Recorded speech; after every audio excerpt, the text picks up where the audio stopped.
right. How you doing, Jonathan? Sammy, I'm doing as good as I can be doing, my friend. How are you doing? Good answer, man. I'm good. So, Yeah, Jonathan, I start real off. quick, I got a question from Mr. Hot Nichols or Chris, and he wanted me to ask because he can't be here because of work today. So Sure. I'm just gonna put it in the chat. That was his question. So I don't know if you record these, otherwise I'll just let him know Yeah. what the answer was. Yeah. So I'll start with that answer. It says, "Hey, Sammy, thanks for taking my question. Here's my situation. I have one eBay account which is a sole prop with 10K listings. I've optimized the account in last month and had a gross profit of 1265. Good. That's I'm good. currently Yeah, it's good. I'm currently putting the pieces together to open another 2 to 5 eBay accounts. I have a Wyoming LLC with a registered agent address.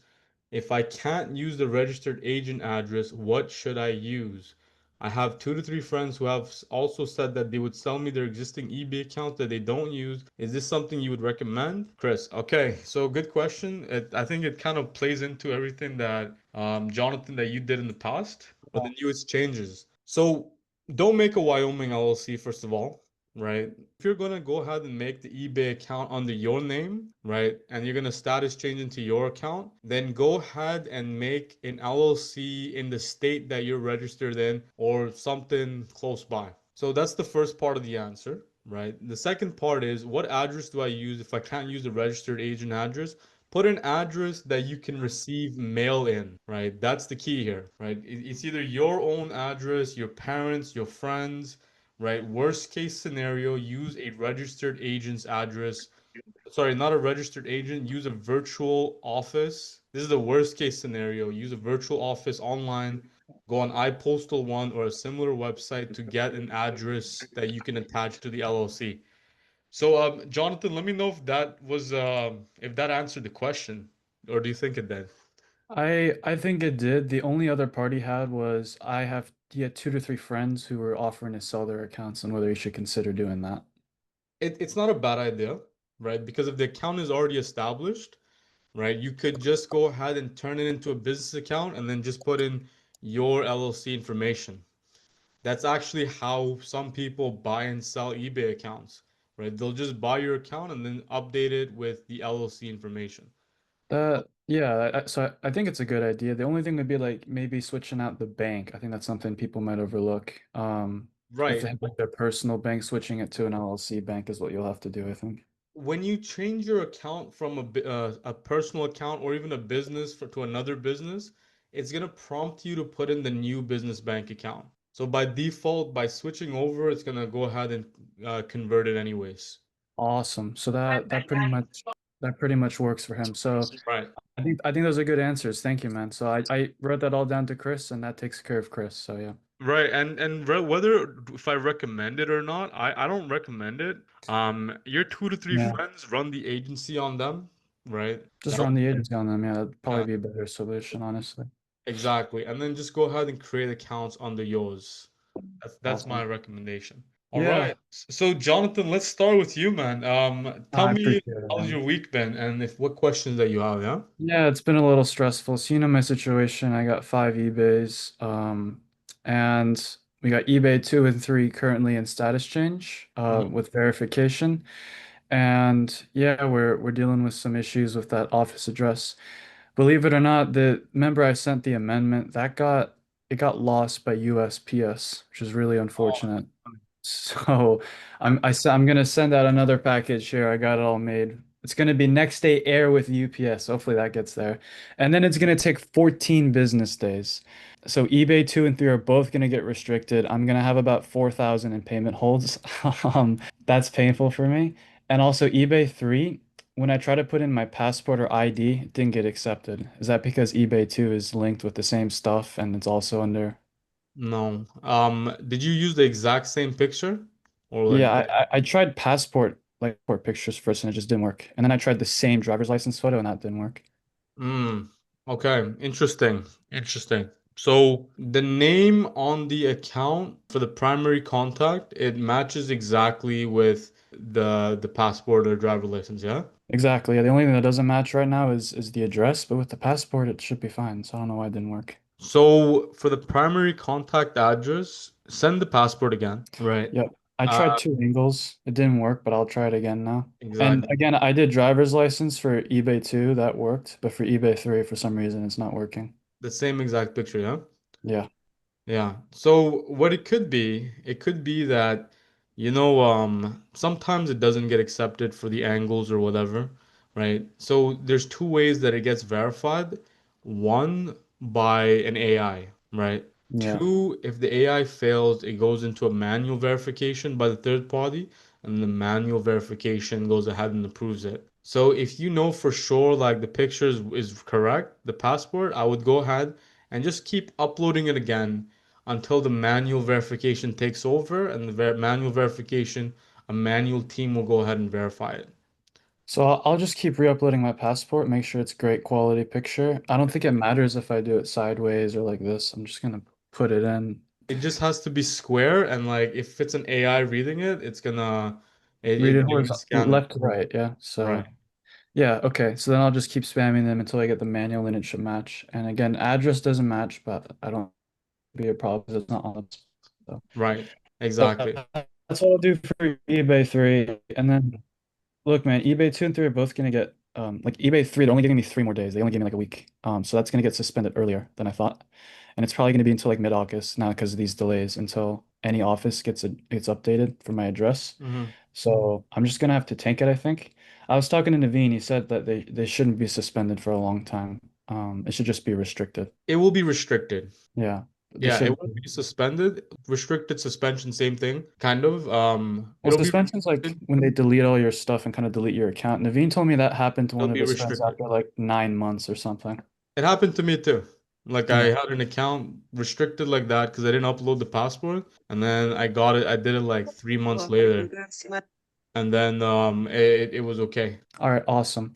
Yeah. And then, so that I guess that kind of is my situation right now. The only other two things I wanted to talk about briefly was again just expanding whether it's because I talked to Rory, he does sole prop status change. That's another option. And then So what do whether you I mean sole prop status change? so he creates like a personal account with his SSN that's real, and then he just switches out his name a little bit, and that's how he goes about it. And Okay, he's made 8 accounts like that, and got it. And then he just status changes into the sole prop and into his real name.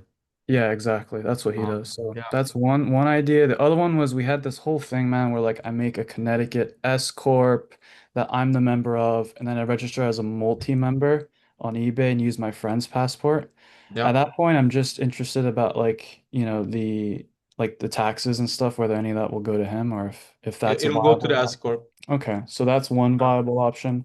And then the last option was agency and whether I just get a friend and I'd stick one computer in the house, one account, right? Right, exactly. And So I would, like the what? close friends and family I have, I Yeah. just take their ID and make the S corp, right? Um, Mm, but if you're not close with them, then the agency is what I would run with them after. cool. So you would do agency, just one account per person, right? I'm One assuming. account per person. Safest. Yeah, cool. And then we can do S Corp. And there's all that little stuff like what addresses I use. I'm assuming it should just be different every time, right? Different address, different residential address, stuff like that. In what context? Like when you make the S Corp, like what should the address of the S Corp be? I'm assuming like a different real. Different, yeah, like 5 accounts per S corp, but different. But you should probably hold off on everything until you finish successfully this batch. That's what I'm thinking as well. Yeah. I'm thinking maybe about just setting up the computer, starting more of the browsers, but just waiting on any creation until Right. because Regarding creation, you should probably finish this batch, right? There's yeah. no rush, like if eBay is gonna be here for like forever anyways, right? Mm, eBay dropshipping, I've been doing this for 8 years, it's not gonna stop anytime soon, right? Yeah, my yeah, recommendation would be that you fire up this batch, and if you want to scale further, start the agency model on the side. So you're busy with establishing that while the time for this one is eclipsing. I get you. I get you. Okay. Yeah. Well, yeah, as we get closer to it, I'll probably have more questions, but it's just going to be about how to best create that second, third, fourth S Corp, all the little stuff. But I think I have a good idea. I'm just obviously a bit rattled right now with the current account. So yeah, I'll let you know. Yeah, I think here a great person to connect with would be Reforged. I did. I've been Nice. messaging, talking to him. Nice. Does he do status change or not? Because he I He was just creates the wondering. accounts with the S corp and then other primary contacts. So he creates S corp and then other primary contacts. Okay. Exactly. That's exactly what you were telling me to do, right? Right, exactly. But Yeah. he's kind of established in that path. Yeah, he told me recently one of his accounts just got randomly banned for no reason after like a year. It's really unfortunate, but It's never random. There's something that won't happen. But yeah. right, there's what when we say random, it just means we don't know what he doesn't know the answer to it today. Okay. Yeah, you Yeah. betcha. All right, cool. I get you. All right, cool. Thank you, man. Yeah, how are your main accounts doing? So eBay one is like unlinked. That one's continuing to do 1 to 2K a month profit. So that's kind of my secure bastion. And then I'm warming up 4 and 5, and I can make a 6 as well. I don't know why I've held off of that, but I'm gonna make the 6, and that's gonna be that 5 in that batch essentially. So Nice. Nice. that's the situation right now. And yeah, I was just wondering about how I should proceed because some people are telling me, like I was talking to Clayco, and he wasn't recommending status change. So. Klecko, that's just his personal prerogative and I respect it. Yeah, I mean, I respect it as well, but I was Right. just wondering because some I don't people agree think with that. it. Yeah, again, I think the main reason why is because of the rent. Because like my fourth eBay got randomly MC999. Like it just happens, I think, no matter what you put in. Exactly. So I don't agree with Klecko's philosophy on it, but I think we have the agency and sovereignty to choose however way we wish to go about it. Exactly, exactly. Yeah. No, I get you. All Okay. right, all Yeah. right. Thank you, Sammy. I appreciate the time. I'll Yeah, get you back to betcha. it. No Yeah. worries, man. Baruch, assalamu alaikum, brother. How you doing? Walaikum salam, brother. Alhamdulillah. How about yourself, brother? Good, good. Farouk, give us an update. What's happening with you? Nothing, just vibing. One of my accounts got MC11. I'm not sure why I got MC11 though, because I didn't go crazy on the sales. I didn't even hit like 4K yet, and I can't really think of why. I guess if I really, really boil it down to it, maybe I had a VPS. The VA was using it on, and I stopped using the VA because he was fucking it up. And he would the first few orders he was like refunding, just being stupid. That's why I took him Oh, there off. you go. There's your answer. Okay. First Yeah. few orders, he was refunding it on eBay. Yeah, yeah, and he wasn't even like canceling them. He was just literally refunding them. Okay, so let's just clarify what MC11 is real quick. MC11 is eBay's risk assessment, protocol. So if there's any activity that can pose a potential threat on eBay, the MC11 is used as their protocol to verify if you're legit or not. So Yeah. any type of risk, right? If the risk is so high that you're like connected to fraudsters, right? Then you'll get MC999. If you're not connected to fraudsters, they'll give you the MC11. Mm-hmm. You Okay. get what I mean? And risk of Yeah, yeah, selling activity, it could be VPS. But I think there's two flags there. yeah, yeah. Fair enough. Yeah. Yeah, but should I? I mean, with MC11, are you always required to provide invoices? Even if you do, depending on the reason behind the MC11, so that is like the standard procedure, right? Provide Yeah. the invoices, but it doesn't mean that just because you did, they're gonna unsuspend the account, right? They're Yeah. gonna do a Yeah. risk assessment after. Okay. Yeah. Yeah, I'm not gonna bother fighting it because I didn't even do status change yet, so I Yeah, don't really gotcha. care. You have nothing to lose. Yeah, yeah. I guess like I shouldn't use that device even if I reset it, right? On Yeah, an IP. Okay, fair enough. yeah. Like I would avoid it if you can. If you build out the account properly and it gets to like 1 to 3K a month, like I Yeah, think it's worth doing things like as clean as possible. safe. Yeah, yeah, yeah. It's all good. And I've like you've seen the mini pieces I have now at this Yeah, point, so it's whatever. I don't really yeah, care. exactly. Okay. Okay, fair enough. Yeah, besides that, I was gonna ask you, so like the one that I got back from MC11, I wasn't gonna use that, but I talked to Marty and like, he's like, hey, after the MC11 and you passing it's like bulletproof. And I guess I forgot that and I wasn't gonna use That's that not account. true. Yeah, yeah, but I guess my full idea. I didn't want to use that account because it has my real info. Hmm. But what do you suggest? Should I actually like use it or because me, I'm like, dude, like it has my real shit and I I'm don't, with you. I'm with you. I would avoid it because so you're don't use it? in your case, I'd say avoid it because you're Yeah. ready to scale. If it's some beginner that told me this, I would tell Yeah. them that okay, run with it because that guy is not gonna go through all the learning curve that you went through. Yeah. You know Okay. what I Cool. mean? Perfect. Yeah. Perfect. If I were you, I would avoid it. Just Mm, exact same reason that you just said. cool. Yeah. Yeah. I don't want to risk my name, so. Exactly. Yeah. Exactly. All right. All right, cool. Yeah, I mean, I'm really just like spamming accounts at this point. So Right. I guess I do have a few questions. Can you briefly let me know how to, I guess, status change perfectly? Because now I hear Jonathan talk about it and like I'm starting to like question some things. Yeah, And you tell me how you do it, and then I would correct you. all right, so what I've been doing is just I've been putting like random names, random like really everything. Everything's just different than my real info, and I warm it up pretty good. Everything's different, bank account, IP number, all that. Mm-hmm. The only thing that I'm like really concerned about is like when I'm actually doing the status change to my real info, what's the best practices? Mm-hmm. That's Mm-hmm. really my question. So number one, you need to have an LLC that has an address that you control, that is not a registered agent. So that is number one requirement. And then what you do is, right, when they ask you for the form, right, you go ahead and you upload your articles of incorporation and you change the LLC name back to the original, and then you Hmm. put in the address of the LLC, because now the address of the LLC has to match with the with whatever you Yeah, filled in. And it can't be a registered agent's address. At least I don't yeah, yeah, know. Actually, I don't know if it can or can't be.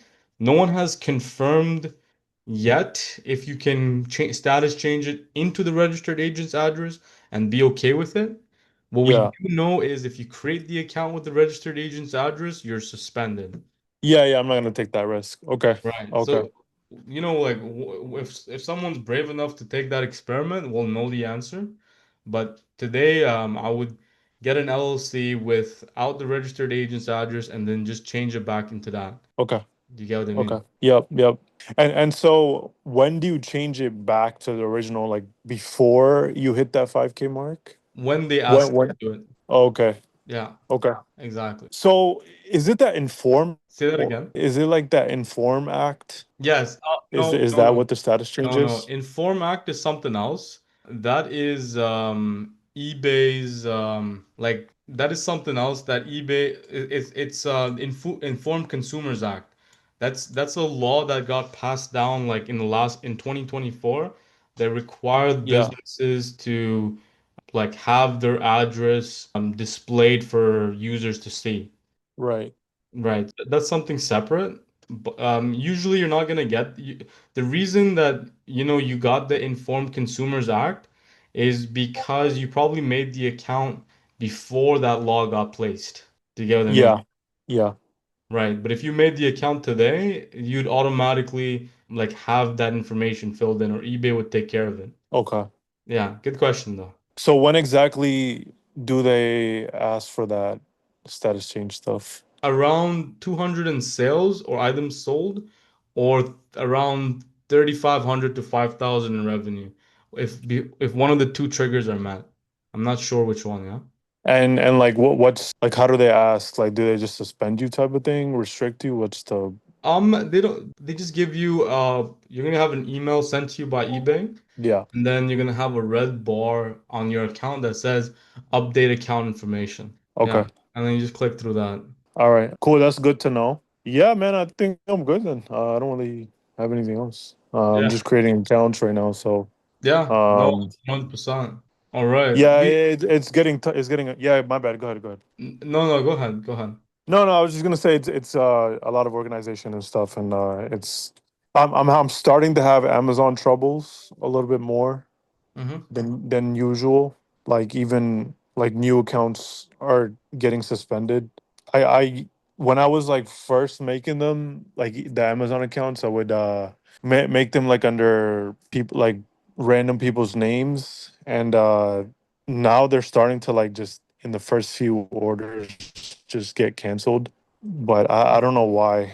But Probably I'm has starting something to to have do like with how you made the account.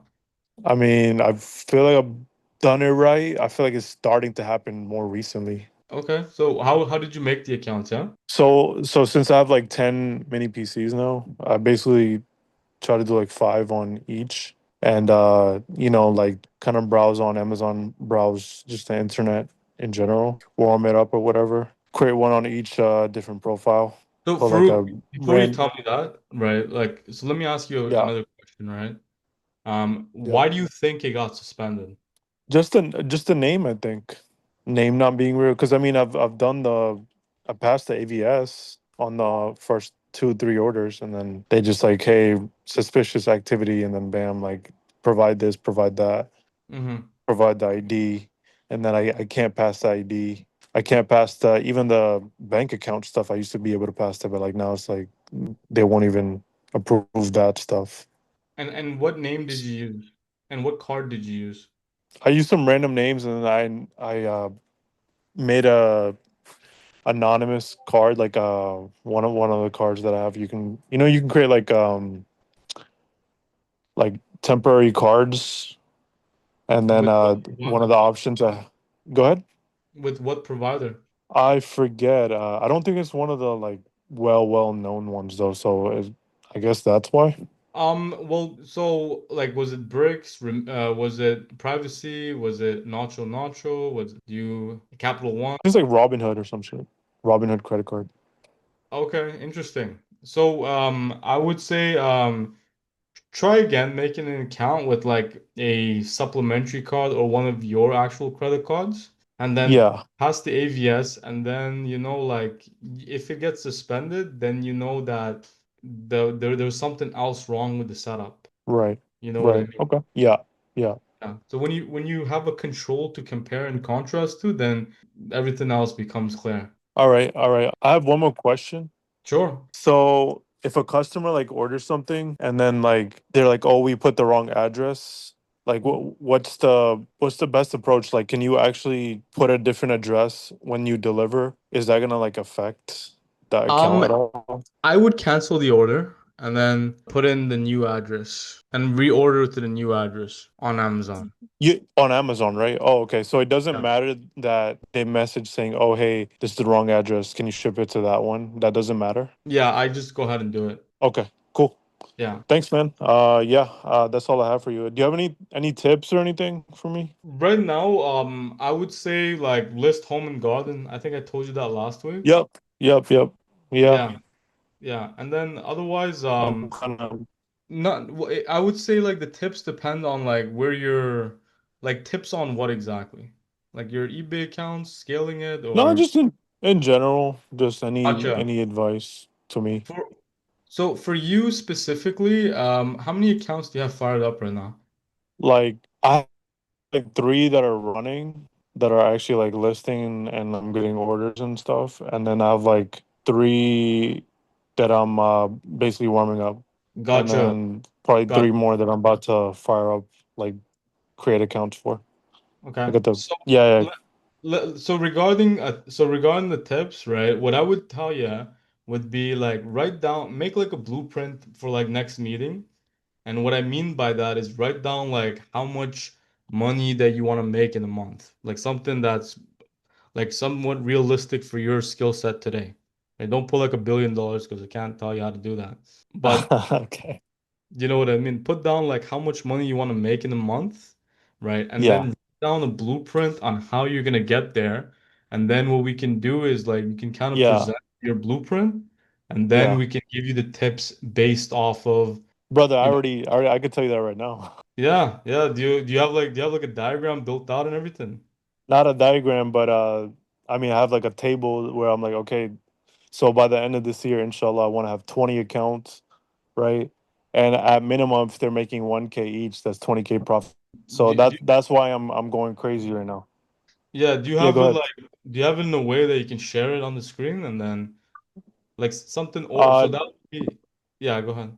I can't just because I'm not home, Gotcha. you know? So my advice would be like, if you're gonna do like make like 20 accounts and make 20,000 a month, this needs to be planned out and also dated, Yeah, right? Like the reason why is because it is not a normal thing to be able to do something like that. And it becomes easy to fall behind on schedule, right? For sure. For sure. Usually the problems people have on being able to execute a plan like that is not actually that they don't know how to do it. It's more like the human problem. Do you get what I Yeah. mean? So No, yeah, yeah, yeah, for sure. right. So to counter that, what I would tell you would be go on Miro.com, Miro.com, and then Hmm. write down your blueprint or draw out like the diagram, like an overview on exactly how you're gonna make your 20 accounts, and then put down dates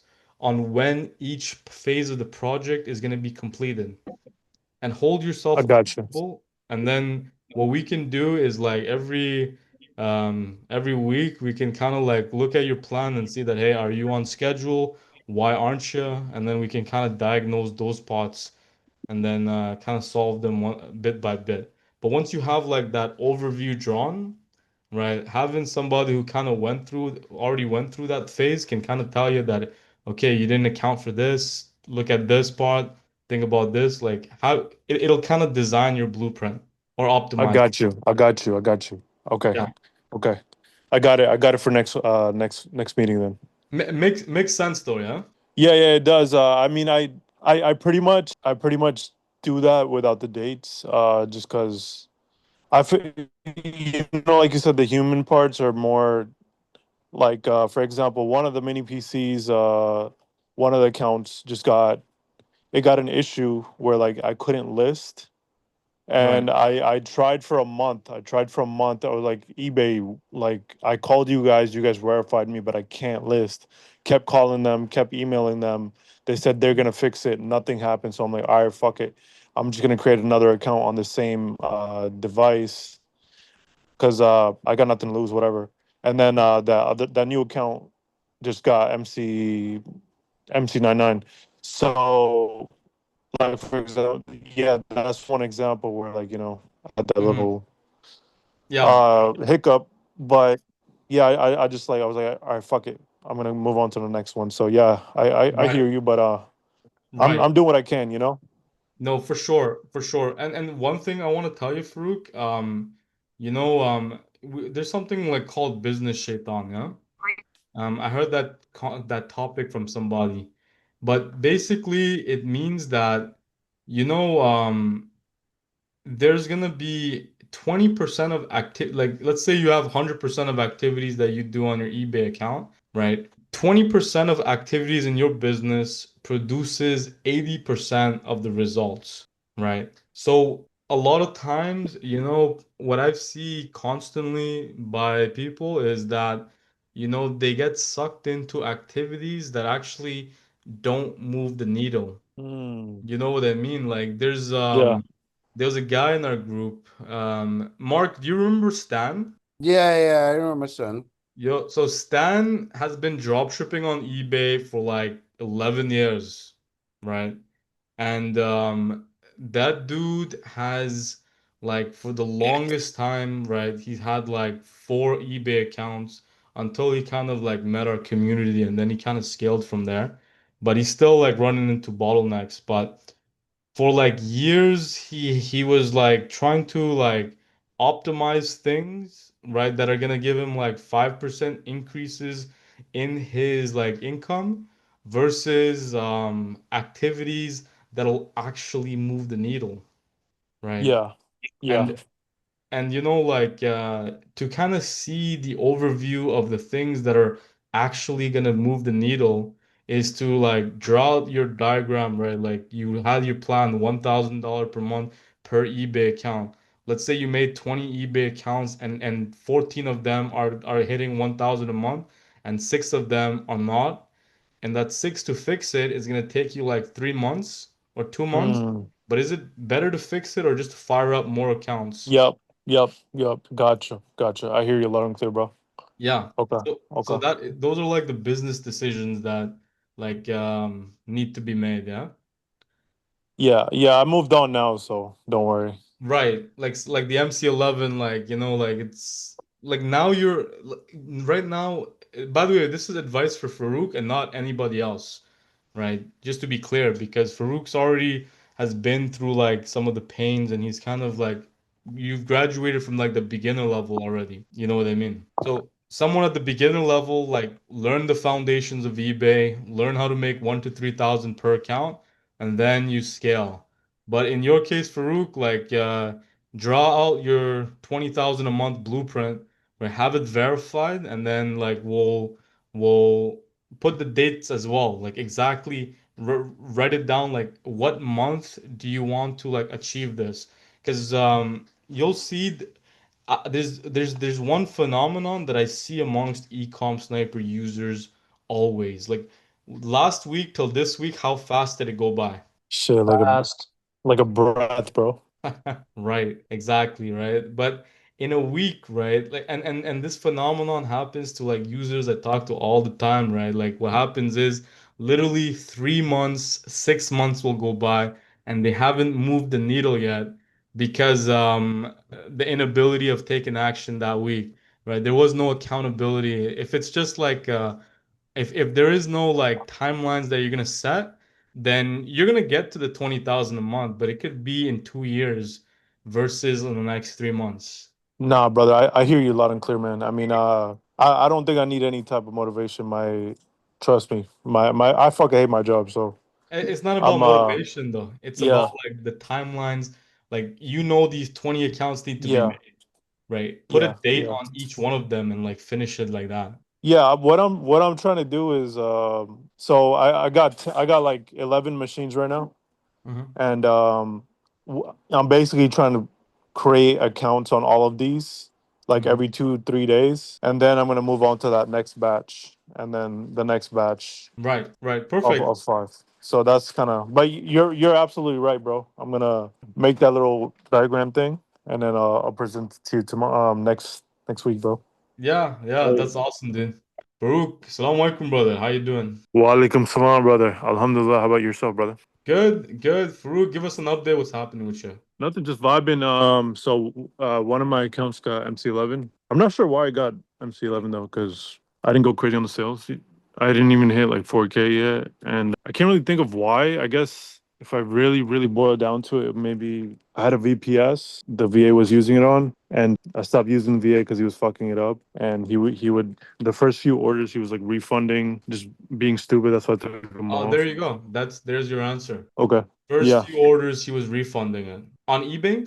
Yeah, yeah, and he wasn't even like canceling them. He was just literally refunding them. Okay, so let's just clarify what MC11 is real quick. MC11 is eBay's risk assessment, protocol. So if there's any activity that can pose a potential threat on eBay, the MC11 is used as their protocol to verify if you're legit or not. So Yeah. any type of risk, right? If the risk is so high that you're like connected to fraudsters, right? Then you'll get MC999. If you're not connected to fraudsters, they'll give you the MC11. Mm-hmm. Do you Okay. get what I mean? And risk Yeah, could be yeah. selling activity, it could be VPS. But I think there's two flags there. Yeah, yeah, fair enough.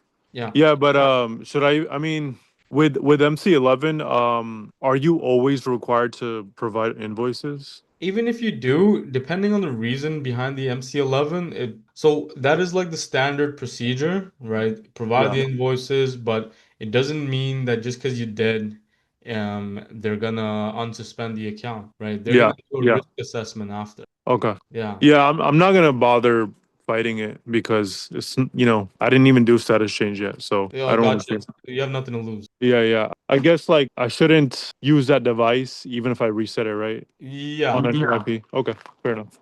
yeah. Like I would avoid it if you can. If you build out the account properly and it gets to like 1 to 3K a month, like I Yeah, think it's worth doing things like as clean as possible. safe. Yeah, yeah, yeah.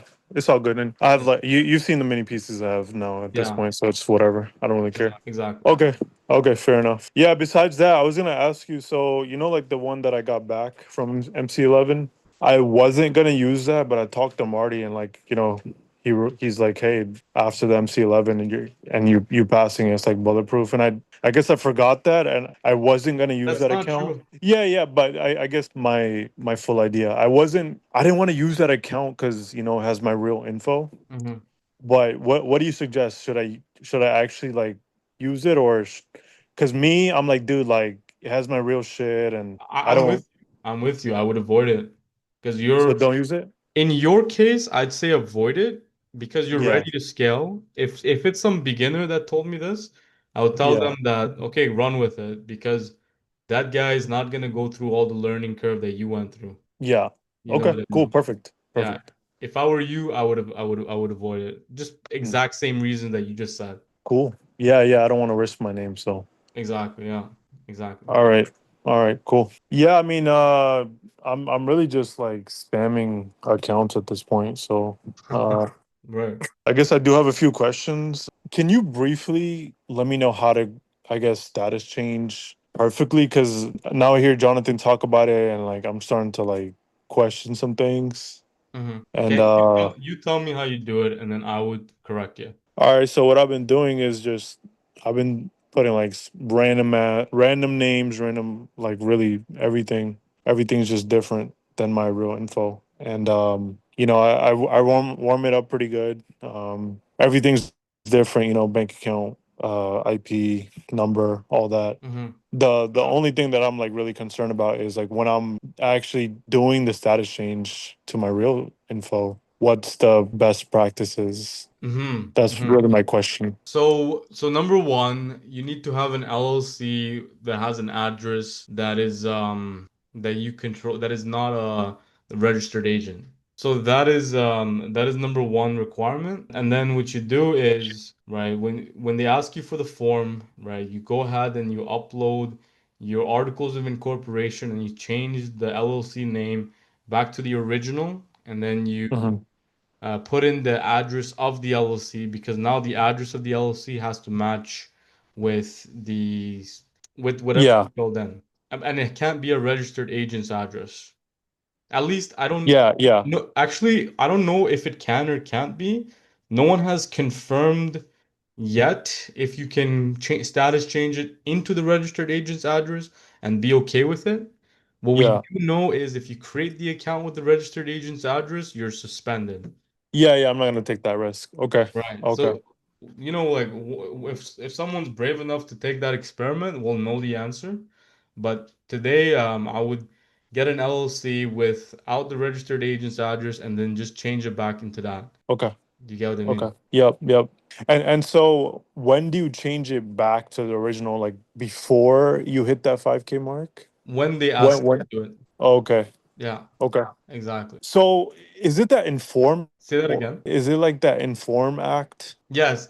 No, Is no, that no. what the status change No, no. is? Inform Act is something else. That is eBay's like that is something else that eBay it's Informed Consumers Act.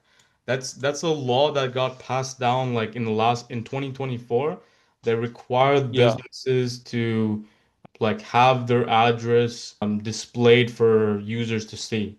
right. Right. That's something separate.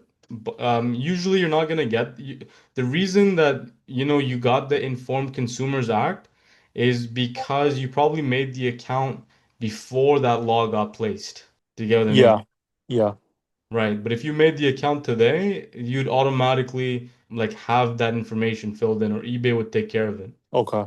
Yeah, good question though. So when exactly do they ask for that status change stuff? Around 200 in sales or items sold, or around 3,500 to 5,000 in revenue. If one of the two triggers are met. I'm not sure which one, yeah. And like what's like how do they ask? Like do they just suspend you type of thing, restrict you? What's the They just give you you're gonna have an email sent to you by eBay, yeah. and then you're gonna have a red bar on your account that says update account information. Yeah. Okay. And then you just click through that. All right. Cool. That's good to know. Yeah, man, I think I'm good then. I don't really have anything else. I'm Yeah. just creating accounts right now. So Yeah. No, um 100%. All right. yeah, it's getting it's getting yeah, my bad. Go ahead, go ahead. No, no, go ahead. Go ahead. No, no, I was just gonna say it's a lot of organization and stuff, and it's I'm starting to have Amazon troubles a little bit more Mm-hmm. than usual. Like even like new accounts are getting suspended. I when I was like first making them, like the Amazon accounts, I would make them like under people like random people's names, and now they're starting to like just in the first few orders just get canceled. But I don't know why. But Probably I'm has starting to something to have do like, with how you made the account. I mean, I feel like I've done it right. I feel like it's starting to happen more recently. Okay, so how did you make the accounts, yeah? So since I have like 10 mini PCs now, I basically try to do like five on each, and like kind of browse on Amazon, browse just the internet in general, warm it up or whatever. Create one on each different profile. So Put like for a before you rand tell me that, right? Like, so let me ask you yeah, another question, right? yeah. Why do you think it got suspended? Just the name, I think. Name not being real. Because I mean I've done I passed the AVS on the first two, three orders, and then they just like, hey, suspicious activity, and then bam, like provide this, provide that, Mm-hmm. provide the ID, and then I can't pass the ID. I can't pass the even the bank account stuff I used to be able to pass that, but like now it's like they won't even approve that stuff. And what name did you use? And what card did you use? I used some random names, and then I made a anonymous card, like one of the cards that I have. You can create like temporary cards, and then With what one of provider? the options. Go ahead. With what provider? I forget. I don't think it's one of the like well known ones though. So I guess that's why. Well, so like, was it Bricks? Was it Privacy? Was it Nacho Nacho? Was it you Capital One? It's like Robinhood or some shit. Robinhood credit card.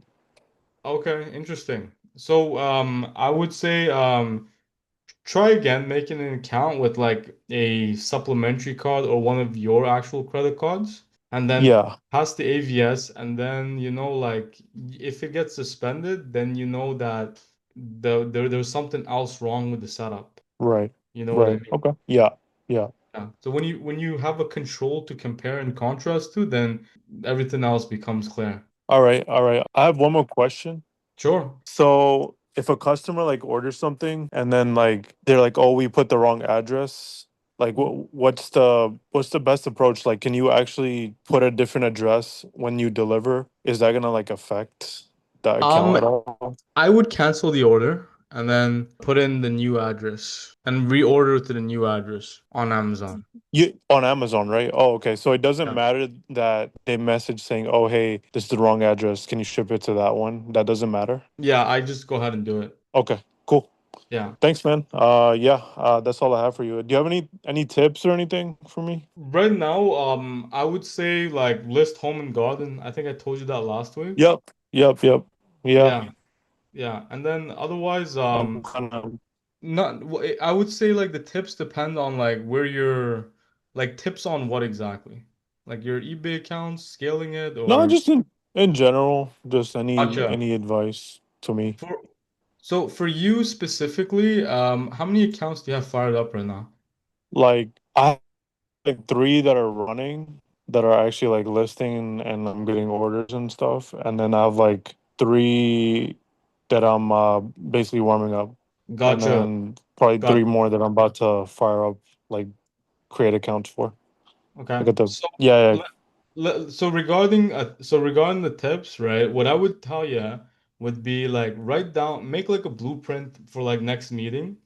And what I mean by that is write down like how much money that you want to make in a month. Like something that's like somewhat realistic for your skill set today. Right? Don't put like $1 billion because I can't tell you how to do that. But yeah. Okay. you know what I mean? Put down like how much money you want to make in a month, right? And then Yeah, write down a blueprint on how you're gonna get there.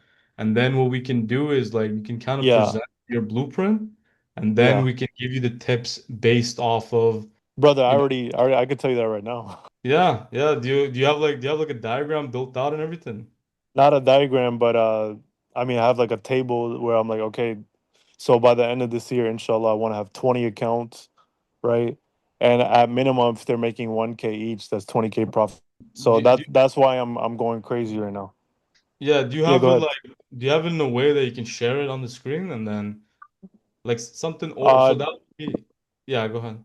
I can't just because I'm not home, Gotcha. you So know? my advice would be like if you're gonna do like make like 20 accounts and make 20,000 a month, this needs to be planned out and also dated, Yeah, right? Like the reason why is because it is not a normal thing to be able to do something like that, and it becomes easy to fall behind on schedule, right? for sure. For sure. Usually, the problems people have on being able to execute a plan like that is not actually that they don't know how to do it. It's more like the human problem. Do you get what I Yeah. mean? So No, yeah, yeah, yeah, for sure. right. So to counter that, what I would tell you would be go on Miro.com, Miro.com, and then Hmm. write down your blueprint or draw out like the diagram, like an overview on exactly how you're going to make your 20 accounts, and then put down dates on when each phase of the project is going to be completed and hold I yourself got you. accountable. And then what we can do is like every week we can kind of like look at your plan and see that, hey, are you on schedule? Why aren't you? And then we can kind of diagnose those spots and then kind of solve them bit by bit. But once you have like that overview drawn, right, having somebody who kind of already went through that phase can kind of tell you that, okay, you didn't account for this, look at this part, think about this, like how it'll kind of design your blueprint or I optimize. got you. I got you. I got you. Okay. Yeah. Okay. I got it. I got it for next meeting then. Makes sense though, yeah? Yeah, yeah, it does. I mean, I pretty much do that without the dates. Just because I feel, like you said, the human parts are more like, for example, one of the mini PCs, one of the accounts just got an issue where like I couldn't list. Right. And I tried for a month. I tried for a month. I was like eBay, like I called you guys verified me, but I can't list. Kept calling them, kept emailing them. They said they're gonna fix it. Nothing happened. So I'm like, all right, fuck it. I'm just gonna create another account on the same device because I got nothing to lose, whatever. And then that new account just got MC99. So like for example, yeah, that's one example where like I had that Hmm. little Yeah. hiccup, but yeah, I just like I was like, all right, fuck it, I'm gonna move on to the next one. So yeah, I Right. hear you, but Right. I'm doing what I can, you know. No, for sure, for sure. And one thing I want to tell you, Farouk, there's something like called business shaitan, yeah? I heard that topic from somebody, but basically it means that you know there's gonna be 20% of like let's say you have 100% of activities that you do on your eBay account, right? 20% of activities in your business produces 80% of the results, right? So a lot of times, what I see constantly by people is that, they get sucked into activities that actually don't move the needle. Mm. You know what I mean? Like Yeah. there's a guy in our group. Mark, do you remember Stan? Yeah, yeah, I remember my son. So Stan has been drop shipping on eBay for like 11 years, right?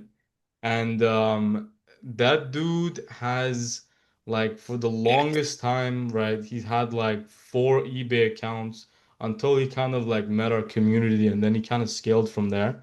But he's still like running into bottlenecks. But for like years he was like trying to like optimize things, right, that are gonna give him like 5% increases in his like income versus activities that'll actually move the needle, right? Yeah. Yeah. And like to kind of see the overview of the things that are actually going to move the needle is to like draw out your diagram, right? Like you had your plan $1,000 per month per eBay account.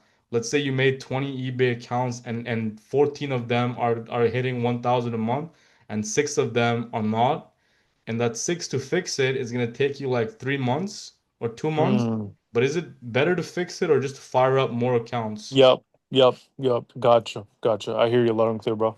Yeah. Okay. So Okay. those are like the business decisions that like need to be made, yeah?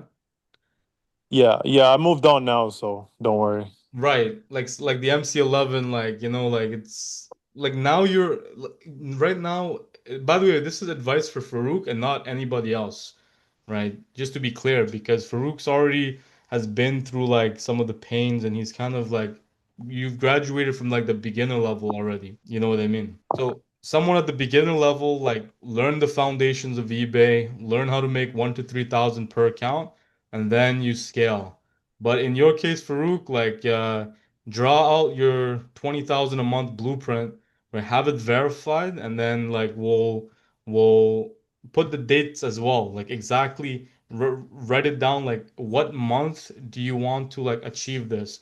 Because you'll see there's one phenomenon that I see amongst EcomSniper users always. Like last week till this week, how fast did it go by? Shit, like a breath, bro. Right, exactly, right. But in a week, right? Like and this phenomenon happens to like users I talk to all the time, right? Like what happens is literally 3 months, 6 months will go by and they haven't moved the needle yet because the inability of taking action that week, right? There was no accountability. If it's just like if there is no like timelines that you're gonna set, then you're gonna get to the 20,000 a month, but it could be in 2 years versus in the next 3 months. Nah, brother, I hear you loud and clear, man. I mean, I don't think I need any type of motivation. Trust me, I fucking hate my job, so It's not about I'm, motivation though. It's about yeah, like the timelines. Like these 20 accounts need to be yeah, made, right? Put a yeah, date yeah, on each one of them and like finish it like that. yeah. What I'm trying to do is, so I got like 11 machines right now, Hmm. and I'm basically trying to create accounts on all of these like Hmm. every 2 3 days, and then I'm gonna move on to that next batch, and then the next batch Right, right, of perfect. five. So that's kind of, but you're absolutely right, bro. I'm gonna make that little diagram thing, and then I'll present it to you tomorrow, next week, bro. Yeah, yeah, Oh, that's awesome, dude. Ibrahim, give us an update what happened last week till now, yeah? yeah. So last week I asked about my store that was kind of dead because I had killed the momentum. Yeah. And yeah, I was trying to pick it back up. And now this week it's kind of picked back up, but not really, like Okay. just a tiny bit. Tell me the actions that you did last week, yeah? I started listing new items at a lower markup, 70%. Mm-hmm. And I changed my markdown from 5 to 10%. And I turned off my coupon. Mm-hmm. And I also started revising offers every day. Nice. So how many items have you listed so far in total now? 8.2K. Gotcha. Gotcha. So if you can, by next week, complete the 10K plan, right? Have like 10,000 items listed by next week. So that way you can see, because right now your sales are low, right? Yeah, So because your sales are low, list those 10,000, like finish the 10K plan, and then let me know like what your revenue and gross profit is on the account, and then we'll be able to kind of assess from there. Because right now you still have like 1,800 items to see if that's gonna make a noticeable change on your account. Do you get what I mean? yeah. So you would want me to list like a few hundred every day? Do So, whatever you have to get to 10,000 listings by the next meeting. okay, Yeah, like if your sales are low, then there's no fear of listing more items. okay. Do you get what I mean? Yeah, So that'll be like your like task for the week. Let me know if that made sense. yeah, that makes sense. Okay, good. And then we can kind of like at that moment we can kind of see like, okay, do we have to change up the plan? There's many strategies to kind of go with eBay, but this is like the easiest one to execute first and the one that gives you the highest leverage. You know what I mean? Yeah. All right. So Ibrahim, let me know if you have any questions, bro. Last week you also told me to run general ad again after a week. Yeah. So would you want me to do that now? Oh, nice. So basically, so brother, so to be clear, you said your sales picked up a little bit, but you didn't have any ads on. No. Beautiful. Turn that on, dude. Put 4%, 4.4%, or put 5%. All right. Right, just general campaign and then launch it and let us know what happens next week, yeah? All right. Okay, good, good. So that's good news, by the way. If your sales have like maintained even after you turned off the ads, that means that you got all your sales organic. Imagine introducing ads again. Mm, You know what I mean? yeah. All right. Awesome, dude. All right, so Ibrahim, let me know if you have any other questions, yeah? No, that's all. All right. So Melody, Awesome. welcome. This is like your first or second week at EcomSniper, yeah? Yes, I think this is my fourth or fifth day Fourth or fifth with day. EcomSniper. So Gotcha. I've been studying, and I just started reading the book this morning. Your book, it's Nice. so great. I just wanted to tell you though, Sammy. You know, I'm older. I'm in my 70s, and I've got to tell you that I've always run businesses since I was a teenager, but they've always been physical businesses. Mhm. So I've been wanting to do drop shipping. I've been playing around with it for, I'd say, 4 or 5 months and getting a couple sales a week. But I was with AutoDS, and that was a nightmare situation. They lost a couple of my orders, and it just really messed up my personal eBay algorithm. But working on that, I'm so amazed at the whole program, and I'm pretty good on computers. I'm great with people. Software is my weak spot. So if I'm asking a bunch of stupid questions in the group, you'll just know because I just have to learn the software. That's all. Yeah, no, you're good. We're here for you, yeah? Like whatever problems you have, like Noyin is also here to give support whenever you need, yeah? Like that's Yes, thank you. so Melody, like your fifth, tell us about what your stats are like 5 days in, yeah? It's been interesting. I don't know, like numbers or anything. How many I listings do haven't you had. have up so far? Okay, today I have 1,260. Nice. When I was talking with Noyan, when he was helping me make sure I got everything set up, I said, "Well, can I do more than 100?" And he goes, "Yeah, you got a million listings to do. If you want to do 300, you can." So I've been doing 300 a Mhm. day, and and most of them are listings through EcomSniper. Some of them were listings that I just put up on my own before. But Gotcha. so 1260. Haven't had any sales in 2 days, but I had two sales the 2 days before. Those were old listings. I'm thinking maybe my listings from EcomSniper might be getting, into the algorithm. Like what is your markup right now on EcomSniper, yeah? 60. 60. Okay, so that's good. I can So go lower though. I mean, like, I just really want to build a really strong foundation yes. and get some momentum going. But Noyoung was so amazing and awesome with his helpfulness. I just did what he said.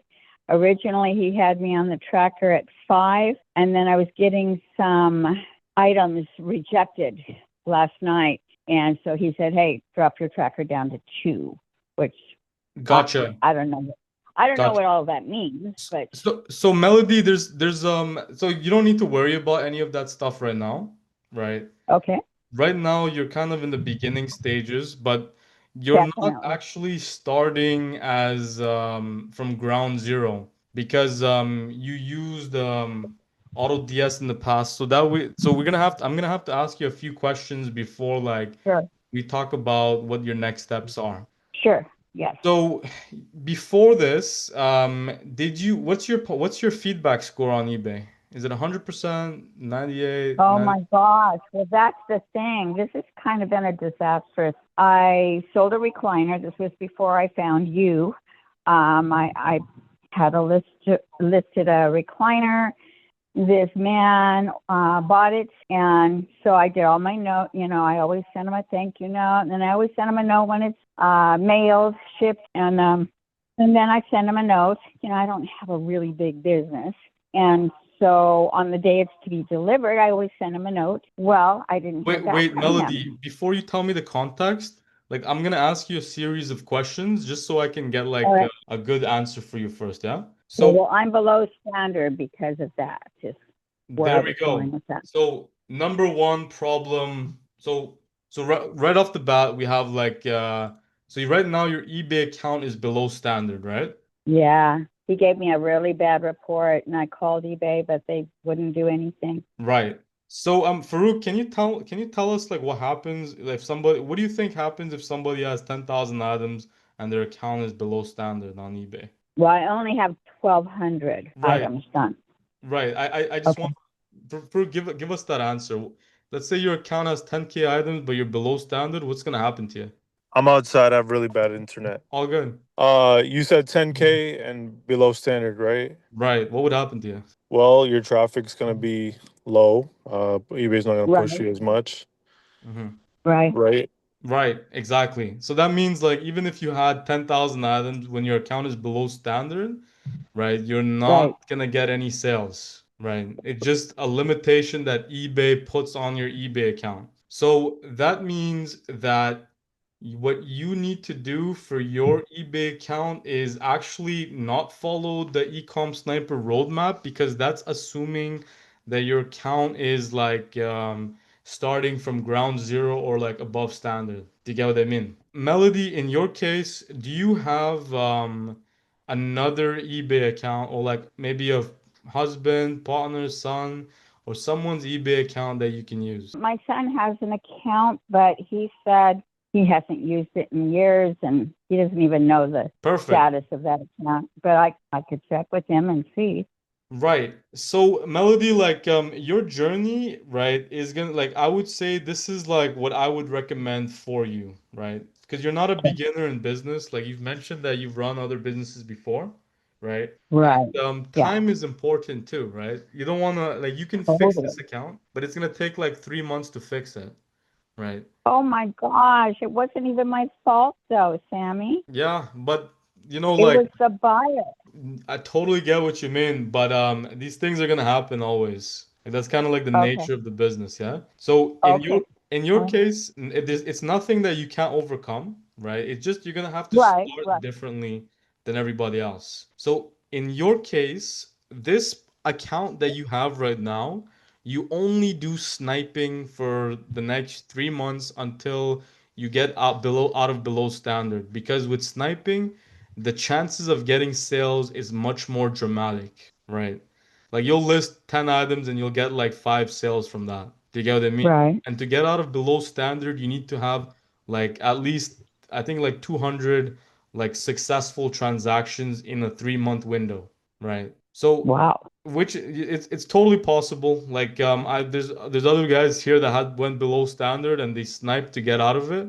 But this account you use it to get out of sniping and you'll learn the sniping technique from this account. The second account, your son's account, just to start making an income, get him to have a computer set up, log into the account, right? And then run the business on that account, right? And then start the 90-day journey on that account because it's starting from a much more fresh state than this one. Do you get what I mean? Wow. Wow. So the sniping is just 100 a day that we're supposed to start with. With sniping, you're probably not gonna be able to do 100 a day. Shoot for like 30, 40 items every day. And still use EcomSniper for that. Yeah, it'll help you do the product research and everything. Inside the docs, there's gonna be a sniping tutorial. Like you can watch that to see how to do it. But your main focus would be that this account goes into recovery mode, and then the other account is where you're starting the 90-day journey. Do you get what I mean? Okay, well he doesn't even have a computer. He lives in his phone, so that won't work. So you'll just have So to get a computer from Facebook Marketplace or buy it on eBay. I think you can get one for like 100 right, bucks or less. right. And then like Jonathan or Farouk, how much did your mini PCs cost? Yeah. Yeah, like 80 to 110, you can get a nice mini PC. You can buy used laptops for pretty cheap though as well. Right. Melody, Usually when I buy the refurbished, they're usually about three or 400. I never heard of one for $100. right. So I personally use like a mini PC and then I plug it into a monitor like that. So it doesn't have a screen built in. For a computer, it's going to be maybe a little bit more, but you can still get them pretty cheap just to get off the ground. Or if you have Right. like a Oh, separate so you get a device. mini you get a mini PC and you just hook up a monitor that you have.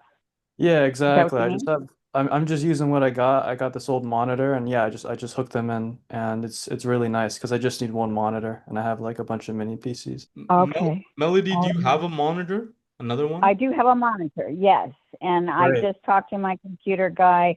I have like the world's best computer guy. He refurbs laptops, No, computers. like that's too much. That's too much, yeah. Well, So he said he'll get me one really, really cheap, is what he said. I'll just tell him I need a mini. no, like don't say that. Let me like how tech proficient are you? Are you comfortable with computers and like technology, like setting up computers? No.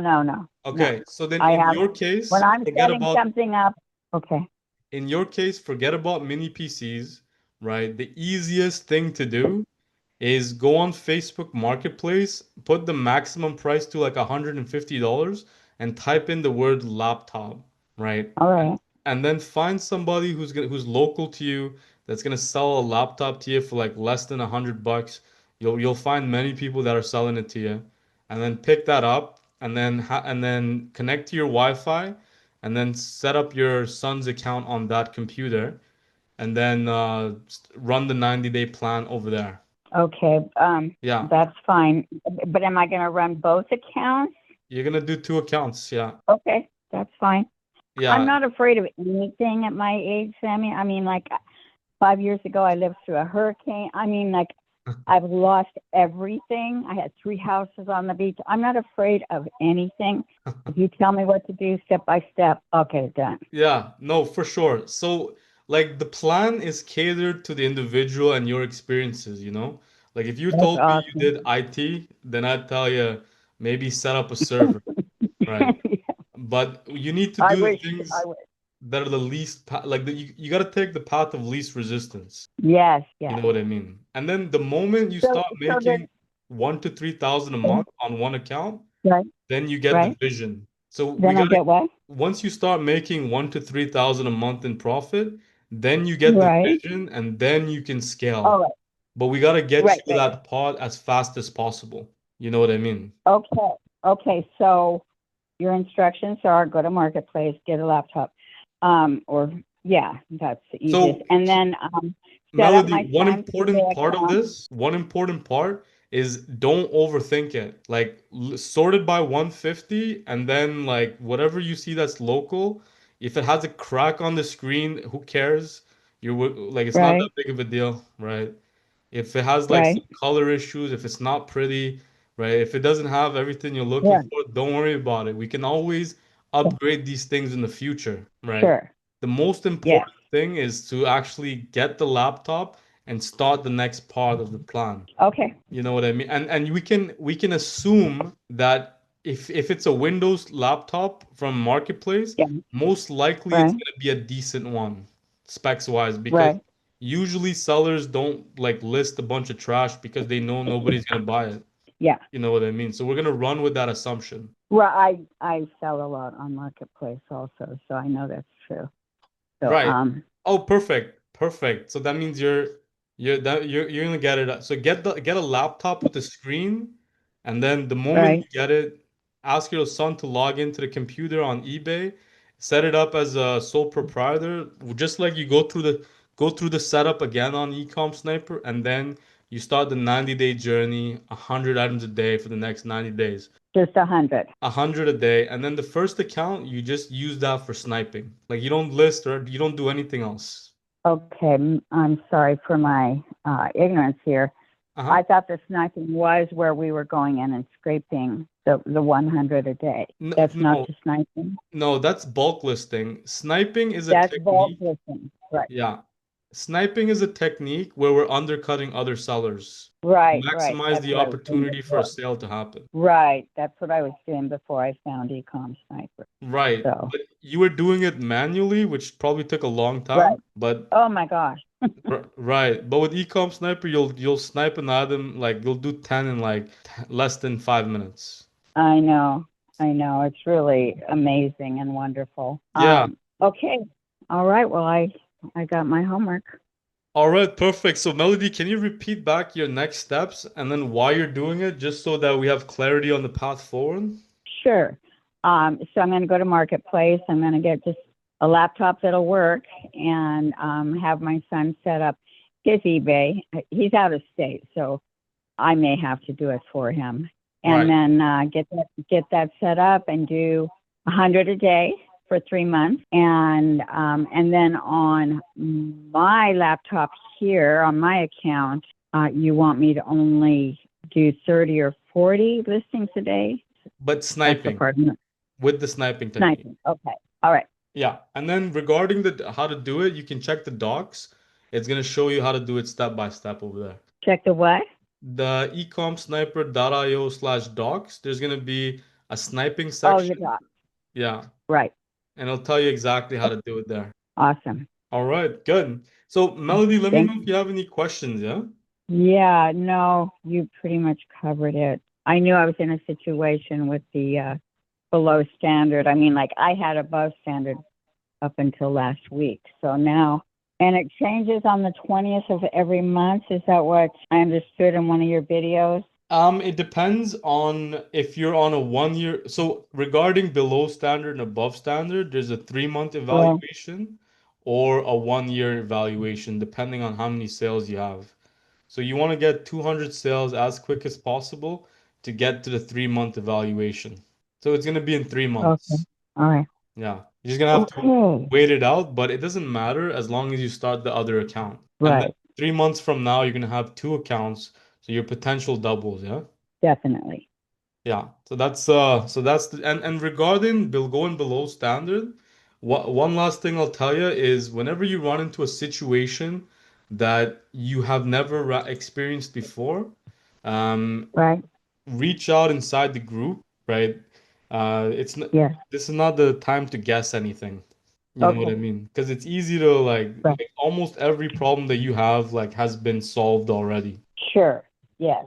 You know what I mean? I think Yep. said it as well. There's no question that's not a good question, yeah? Okay. Good. Oh, right, Andrew, go for it. Yeah, I'm doing good. Just had a few questions, starting to open up, more accounts and such. And just a few like high level questions. I'll make them like fast. But like one is, does IP have to be in the proximity? Like, so you give an address, right? eBay has an address. Does the IP address that you're using, right, that Spectrum gives you, whoever gives you, does it have to match in that location? Yes, great question, deep question. The answer is yes. The US is divided into four quadrants, north, east, south, and west. As long as it's around inside that quadrant, like wherever your IP is, right? If your address is within like 100 miles from it, then you're gonna be okay. Is there a way to specifically make that IP, like if we're using like correct, not like falsifying any, like if we're making all the information right, basically, Uh-huh. um, is there like a way to get specific IPs to like You close know, your locations? IP is given to you depending on your location anyways, right? Like Yeah. your ISP, your internet service provider, they're gonna give you an IP address that's kind of local to you by default. Okay. Yeah, so you don't really have to think about that. You just have to go ahead and pick an address that's around you. All right. And then for like having mass VAs, like say probably, let's say you have like 5 VAs, right? Just for example, because I'm mapping out a lot of things, kind of like you guys discussed in Miro and such. AnyDesk only lets you have like two on at once, and they just charge kind of, they get really, really Oh, expensive if you want to have. Andrew, before you continue, for whoever wants to go after Andrew, just can you just write down inside the chat, like, and then I'll just go in order, like whoever, like first in whoever kind of messages, yeah. All right, sorry, Andrew, go ahead, yeah. So, AnyDesk gets expensive the more people you have working, and to have multiple people working at once can become an issue, especially for their pricing. I was wondering if there's a different service that you use to kind of mitigate that cost, make it easier. AnyDesk is Um, free though, bro. Like you're really? making an account on AnyDesk. Like I don't do that. I just download the application and that's it. Oh, I'm not even overthinking that. And then another thing is like you have 30 accounts. How do you keep it organized at scale? Like keeping your agency model, keeping your accounts, keeping all that.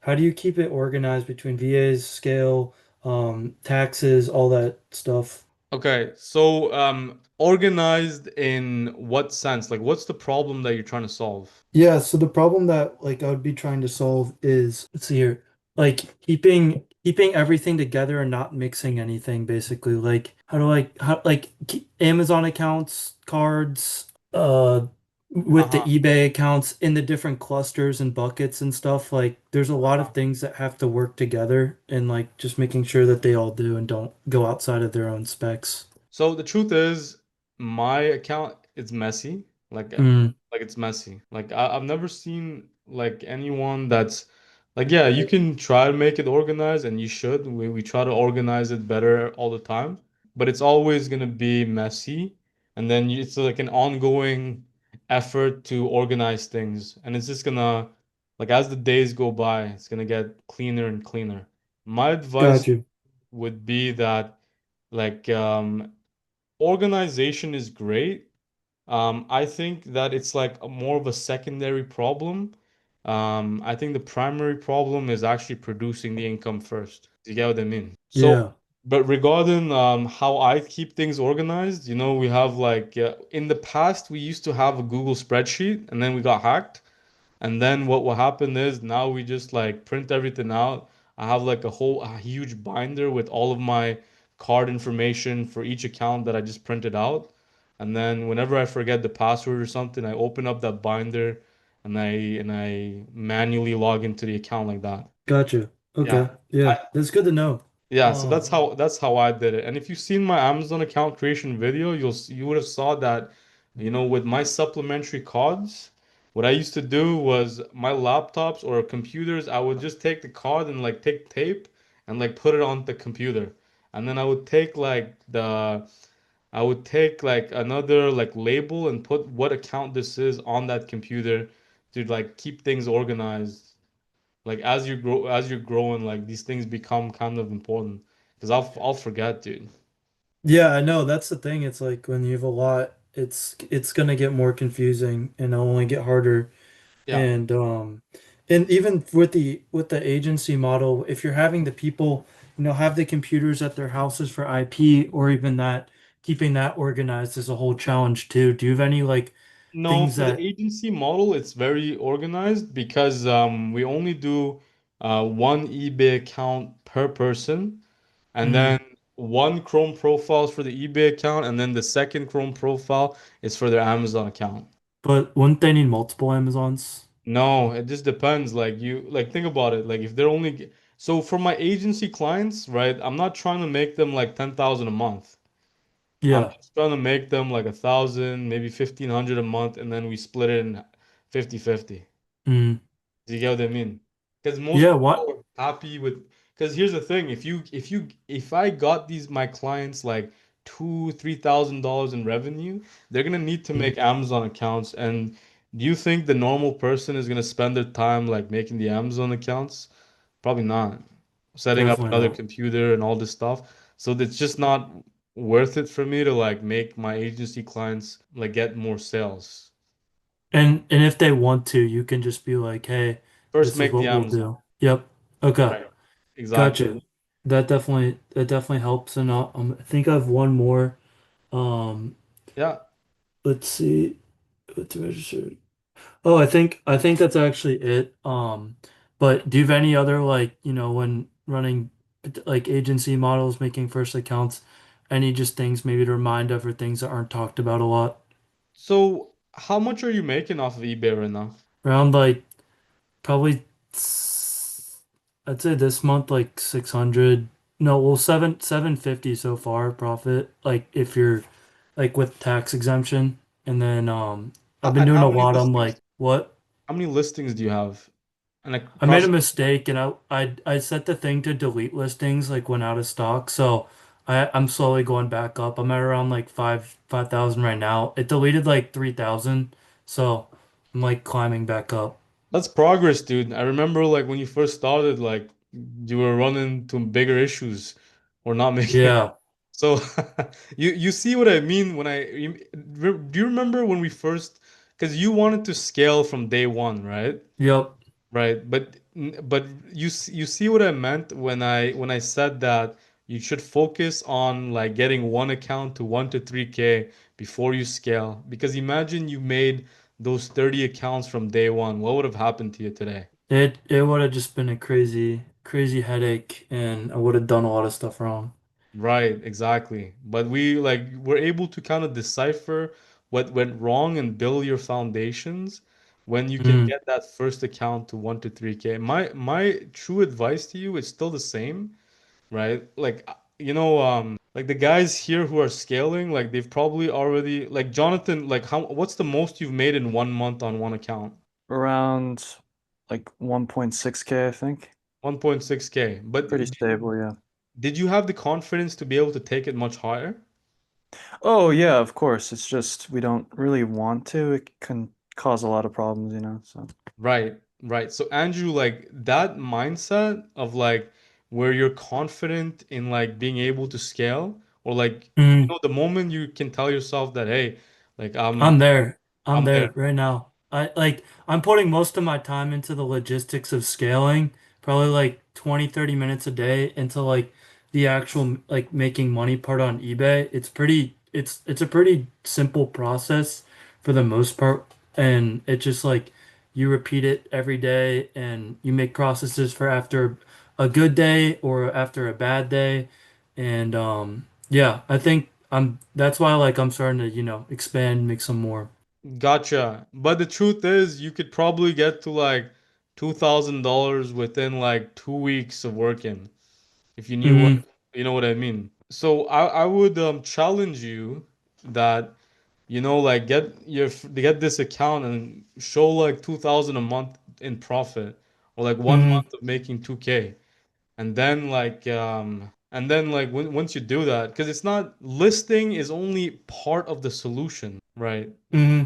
Right. There's like the product substitution method, sniping method. Um, right. There's things that you can play around with your promotional ad rate. There's momentum on an account, right? There's other variables to it as well. Yeah, I've definitely been doing product substitution lately. Nice. I've had to do it multiple times, but it's like I used to take losses on orders, and now like I find some way where I don't have to take that loss. Like either I say it was damaged and you can get a full return if you request me, or I can find you something similar for like that's either cheap, like slightly cheaper or more expensive, and just do Oh, product you watched that substitution. video, right? With Kai? Yep. Nice. So you got it, yeah? Yep. You got it. Perfect. So another form of product substitution is actually listing on eBay as well. So you list items that are similar to other people's sold items. Mhm. You know what I mean? That's what I'll put. Sometimes I'll actually put three similar items to items like I'll find like that are sold a lot. And usually after I do that, I'll get a sale on one of those. Gotcha. And Andrew, did you read the book, The Invisible Store? Yeah. Nice. So like that method is clearly defined inside the book. All right. So Andrew, my advice to you, right? Like out of all of the people who have successfully scaled that I've seen in the past, right? Mm, Except for one guy. One guy was like the complete outlier, right? He kind of scaled, but he actually got all his accounts suspended. Like there's a guy named Mike in our group. He got to like 30,000 a month in profit in like 6 months. Like he that's crazy. aggressively scaled. But that dude, after fourth quarter, like I just spoke to him recently, and he like is gonna start back again. But he pretty much closed down the business for a while because his accounts got suspended. Every single one, like all 30 at the same time. I don't believe every single one, but he just kind of like he ran into Amazon account problems. That's kind of Mm, what screwed him over. But even if yep. you run into Amazon account problems, there's ways to like mitigate those problems with customer service. But he didn't have that foundation. Yep. And so he scaled aggressively, but he was on he had a house built a house built on CODs. What is the saying? Like a house built on CODs, is that it? Like yeah, I think I that think might that's be pretty close. it. Yeah. Right. Like it's just like and he just collapsed. Like he didn't have the foundation. So Andrew, like yeah, like and if you can do 2K, then it gives me the confidence that you have that. You know what I mean? Yeah, gotcha. I'll definitely do that. Work also kind of picked up the last week, so it kind of Yeah. hindered me from being able to do much sniping or but and So like those, got back from a vacation. gotcha, but those are problems that need to be solved while life is always gonna get in the way, right? And one of Yeah, the yeah. solutions is having like a VA or something like that. You know what I mean? Mm, yep, working on all that right now, so got Exactly. the right things going. Exactly. Good. So keep that in mind. Like let the primary focus be that first account, reaching like 1 to 3K in profit. The moment you do Mm, that, and then you can say that, hey, I know I can take this account much farther if I wanted to, but it's just easier to make a second and third account, then you're ready. yep, gotcha. Okay, good. So Andrew, let me know if you have any other questions, yeah? Nope, I'm all good. Okay, sounds good. Jake, how you doing, bro? Sammy, how you doing, brother? Good, good. Jake, give us an update. What's happening with you, yeah? So last time we spoke, we were just talking about the laptops and the AnyDesk stuff. So I never did the method that you do where it's like a status change. I never really did that. I just had a couple people that I was running this on. So right now, I have 5 accounts going. They're all warmed up. I did it like super slowly. With the books, I waited for the deposit to hit. I was like, super cautious with that because, as you know, I had $1,000 locked Mm-hmm. due to a previous incident. So those are all going good. I'm almost at 10K listings on all of them. I'm super strict on like listing around 150 a day on each of those accounts. Mm-hmm. But my main, I guess, question now is I'm kind of interested in like the agency model, but on a larger scale. So I looked into the mini PC and the static IP method with an internet service provider like Comcast, for example. And I have a buddy that owns like a server farm, and he could basically throw all my mini PCs in there. We could, hook it up to the static IPs, whatever. But my question is, right, let's say you get a block of static IPs from Comcast, for instance. Like, how scalable is that really? I mean, can I have like 30, 40 mini Yes. PCs? Yeah. So, first of all, right, I think the question is flawed, right? If you're gonna run the agency model, right, the first question is why are you doing the agency model, right? And the answer should be that you're looking for diversity and stability. Hmm.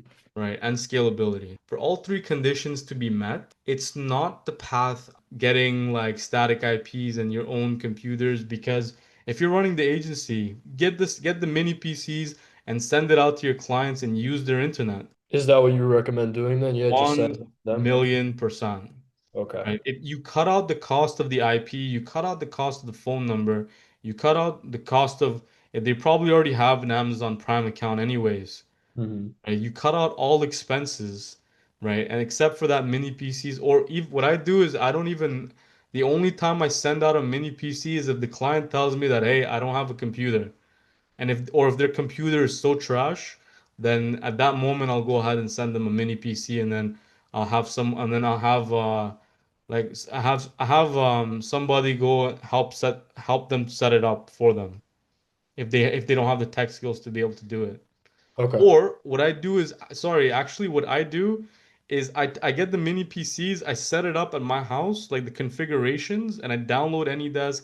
I download all of the softwares that I need, and I put EcomSniper in it, make the Chrome profiles, and then I just go ahead and Yeah. tell them to set it up in their house and then just connect their internet in it. And then when they turn on the computer, I'm able to remote into it right away. Gotcha. So I was wondering, like, when you said you set it up in your house, right? Do you load a static IP onto each of those mini No, PCs? no, I Just just goes set it into up bits of so where theirs, I right? put like AnyDesk on it. Okay. Right. I download AnyDesk and then I set up the computer like if it's on, right, never turn off. So that way that the client, all they actually do is they put it into the power plug and they take the Ethernet cable and connect it inside the mini PC and then they Hmm. turn it on and I can access their internet and then that's it, it's ready. Very cool. Okay. Like Yeah, that makes sense. Because I was just curious. Like, I wanted The main reason that I didn't want to like send it out to them is just for more control on my part. Like people can be unreliable. So I was just kind of trying to like mitigate that, I guess you could say, If in the it's like a safest little box possible. in the corner of the room, like it doesn't really Yeah. take much from them. Yeah, I mean you'd be surprised with some people, honestly, but like No, I know, like there's good and bad clients. Like the real risk of the agency model is if people are gonna pay you. yeah, so that's another one of my questions. How exactly do you keep like track of profit? And I know when we spoke, you said you build them on Stripe to their credit card, but how Yes. exactly are you like keeping track of that is my question. Spreadsheets, just So like do how we you do for our own accounts, right? Mhm. You'll have like a Google Doc or something, and then you just write down all of the orders, and then whatever the gross profit is at the end of 2 weeks, Splitter, right? we'll build them for that. Okay, and do you set the payouts on eBay to every 2 weeks so that when they get No, paid out, no, not no. even? Like even if their account, their money is on hold, I tell them that you're gonna have to pay for it. It's coming Gotcha. I to mean, you. have you ever had a situation where you like don't get paid and the client's just kind of like an asshole about it? Because I was just wondering. Yeah, not that they're an asshole. Like people have different reasons why they don't pay. The way that I look at it is ultimately in the end of the day, if somebody is not paying for like an extended period of time, then we'll just shut them down and then we'll just get another client. Yeah, that Right. makes sense. So filtering for good clients is like is important, but I think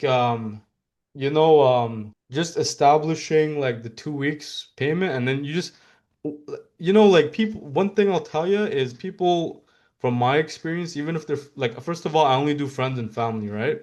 Hmm. I don't go beyond that for my agency. Like I don't take clients from online or anything like that. Right. So with friends and family, like even then I have payment issues, and then now we have like a billing team, right, that just like messages them, follows up with them, or bugs them until they pay their fees Okay. every 2 weeks. Like people are gonna be behind, and then so that billing team just kind of like handle. So I don't get involved in that anymore.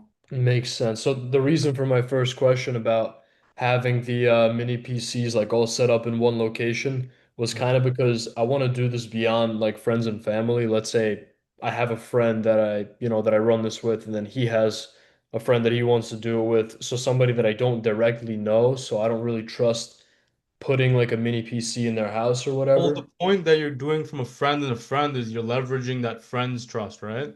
Yeah. Yeah. Right. But yeah, If it you was just like never a know. criminal that's known for scamming, I would have never take him into the agency. Yeah, I agree. Yeah. So I you, agree. even when picking clients, like we invest in the client, we do the work, we invest, we put in our time and everything. So like Mhm. picking good clients is part of the job. 100%. Yeah. Okay, I mean, is there a method, right, where you could run a bunch of PCs from the same location with these like static IPs and whatever for a bunch of different people, or is that like not You, tested, I guess? you can, like there's people that like we have like I've seen it before.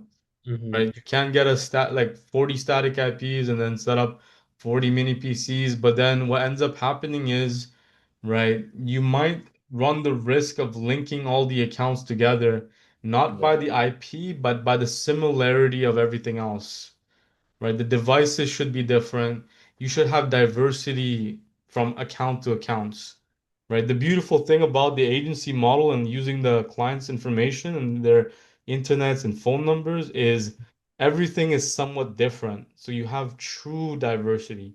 You know what I mean? Okay. Yeah, I was just weighing out the benefits of like both situations, I guess. If you're gonna go ahead and set up like the static IPs with your own computers, then I wouldn't do the agency. I would just use static change and then like just make my own accounts. Okay. Right. If I'm gonna go that far, then I would remove the variability from the client to begin with. Hmm. You know what I mean? Okay. That makes sense to me. Yeah, you betcha. So, Cool. Jake, let me know if you have any other questions, yeah? No, man, I think I'm all good, brother. Thank you. Sounds good. So, Daniel, how you doing, bro? Hey man, I'm good. I'm good. So, Daniel, give us an update what's happening with you, yeah? Yeah, so kind of like the other people that were speaking earlier, I'm at 7K listings.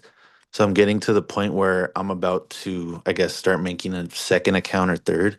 So I'm gonna look back into that. But I guess my main concern is I don't want to like mess that up. Like I know there's a warming up process, but I guess I Daniel, don't. how much are you making on that account right now? Um, so funny thing, I made about 2,000. I want to say the last month, Nice. but Profit? no, because I forgot to switch my subscription to premium. How much grow? Okay, no problem. So you So charge like a ton, right?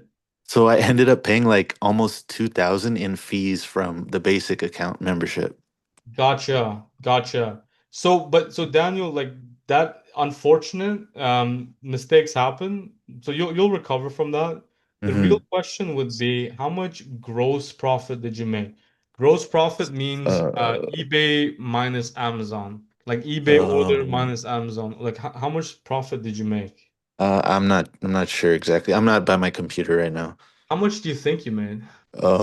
I think well when I go to like the eBay like the payout section, I'm at like 4,600 or something like that for I guess total sales through eBay, but I guess like half of that is only counts as the profit, so right. It depends on what your markup is. So by next week, so first of all, contact eBay support and try to have that with that fee drop, Hmm. right? Tell them the story, what you did, what happened, right? Tell them that you tell them that there was a glitch on eBay server, you try to make it premium, it didn't work, or you forgot about it, and then Hmm. they should give you some support. Some because the amount is so high, they might not help you out, but they might give you like a lower, they might give you like 600, $800 off or something. Yeah, I was reading the I guess not the fine print, but like the actual rules of each subscription. And it says it kind of like prorates it from when you upgrade. So I'm hoping like I can kind of get some of that back, like you were saying. When it's a small amount, they usually always give it to you, but if it's a big amount, they just Hmm. try to like rinse you. Damn. You know, like that's what it happened to me too, but I did a bigger mistake. I had the basic store and I didn't know for like 6 months. So I was paying like I think like what is it like 30 cents, so about Yeah. $1,000 a month for like 6 months, and I didn't know. And then one day we're like, what's going on? Why is our profit so low? And then we started investigating each account, and I'm like, ah man, so that's 18,000 gone for like a small little mistake. Yeah, yeah, exactly. Yeah, so it happens. But like it's better it's better you make the mistakes now than like in the future, and it's good that you caught it. Hmm. You know what I mean? Yeah, yeah. So aside from that, I guess it's going pretty well. I just Hold yeah, I on, need Daniel. to So, yeah. like, just to address so number one, get eBay to refund you. See if you can Uh-huh. do that. 2,000 is a good amount because you can use that for other purposes, right? Right. So, and then secondly, track your profits, right? Write it down. Yeah. You know, I have I use the sheet on the website on EcomSniper. mhm. I use that sheet daily for sales and order numbers, things like that. Gotcha. So so how much like like when I ask you like how much did you made in the last 30 days, you should be Hmm. able to tell me.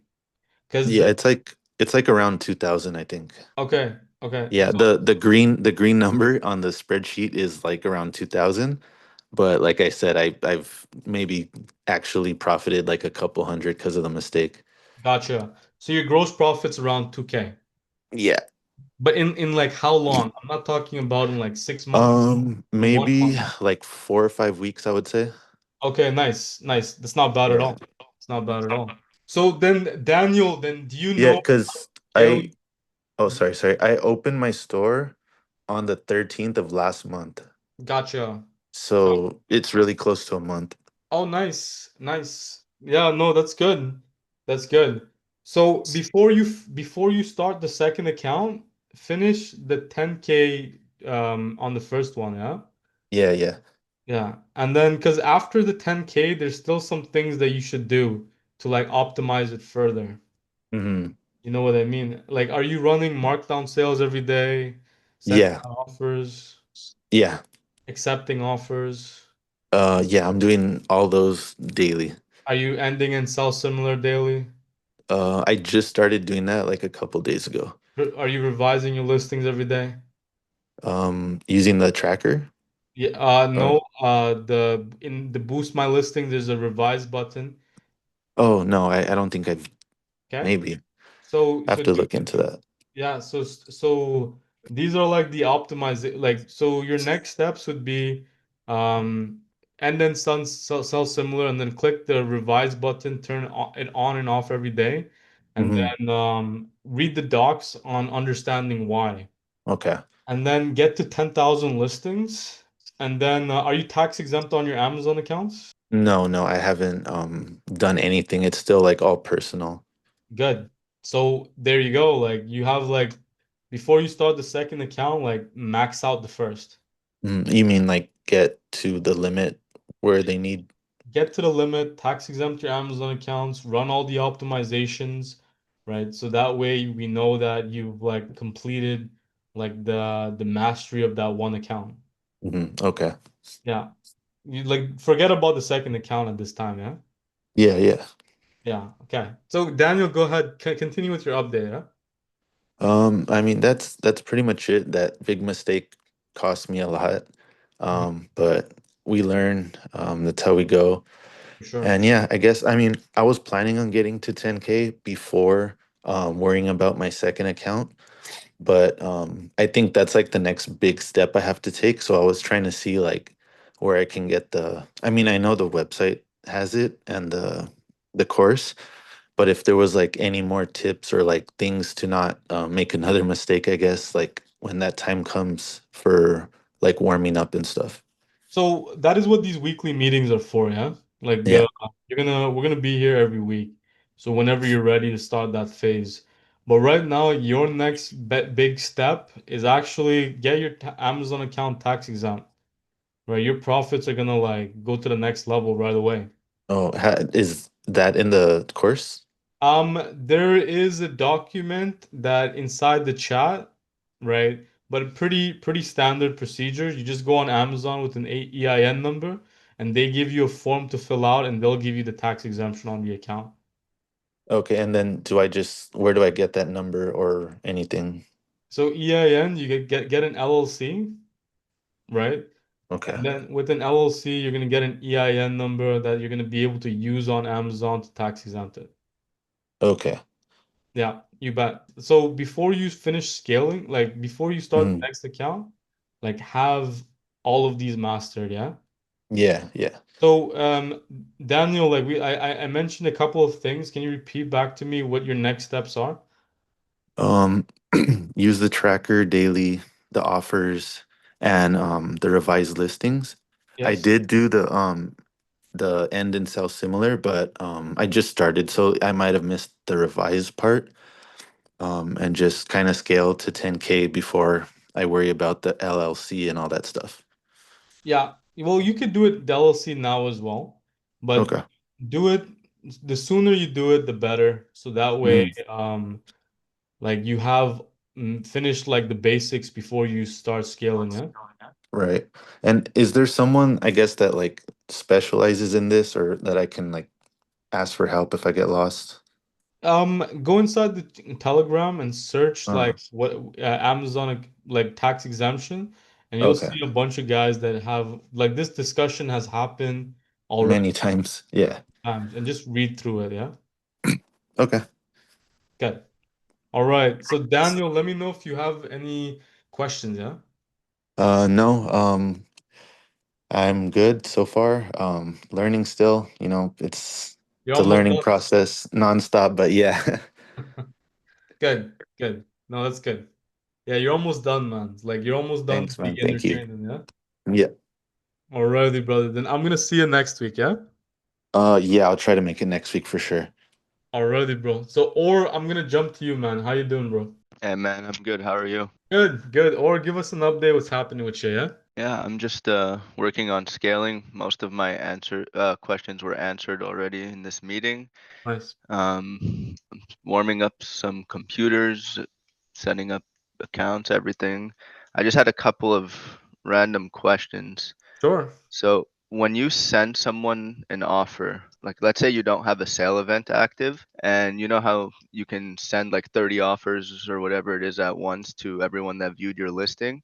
Mm-hmm. Let's say you send them a 5% off, and then as soon as you send it to them, you start a sales event. Doesn't Are matter. they so they get the 5% off the price before the event started? Right, because if you see the 5%, it shows you the exact price that you sent the offer at. I see. Okay, so the new sales event doesn't impact that. So I was also wondering about how to use the duplicate checker and how to use it across several accounts. Is there a video on that? No, this is advanced. I'll just tell you the concept behind it. So, what the duplicate checker does is when it goes ahead and imports the SKUs from your account. If you click either import from file exchange or start tracking, the file exchange is a new button because we added the CSV tracker, right? Okay, So now we can just grab all your SKUs with one click from the file exchange and then load it into the text box that you see. So let's say you had 10,000 items there, right?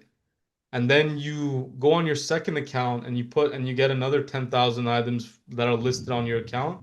Then you can grab the 10,000 from the first account and then append it or add it to the first to the to the second account, and then you're gonna have a list of 20,000 items. And then when you try to list any of those items, then the duplicate checker is gonna block it. so the duplicate checker doesn't remove the duplicates, it just stops you from posting duplicates? Right, exactly. Got it. Right. Okay, that makes more sense now. The whole purpose of the duplicate checker was, we're making multiple accounts and we didn't want to list the same items on all the Yeah, accounts. yeah, Right. So we wanted like a spread in diversity. So we just took we just made that so that way we can add the SKUs from the other accounts to one and then have a master list of like 50,000 items, and I add it to every computer, and now I always get like more diversity. I see. And you just have to update that like every couple days or so? I updated like maybe once a month. Oh, really? Okay. Yeah, but not nowadays, not I don't do it as much anymore because the way that I do it now is I just use the product hunter and I get like a list of like 30,000 items and I put like 5,000 on each account. I see. So if I wasn't using the duplicate checker this entire time, could I use it to remove the duplicates that I currently have? Import it from File Exchange and then it's going to tell you how many duplicates items that you have. And then Okay. there's a button that says open 5 at a time. Right now, like that is it's still kind of manual, but there should be only like 100 or 200. Okay, got it. All Yeah. right, thank you I, for that. I usually leave it because most the chances are if you have a duplicate, right, they're usually gonna have different titles. Yeah, I see other drop shippers, they'll post the same item like 5 or 6 times, and they'll Right, have different prices and different titles, and they'll take up right, like a good portion of the rankings. right, exactly. So as long as so if for me it's not as important to remove them if you have different titles because it counts as a different item, different keywords, different everything. Got it. That makes sense. Yeah. You know what I mean? You just have another chance of it selling. You're getting more visibility or double the visibility for the item. Yeah, Yeah, that is an interesting concept.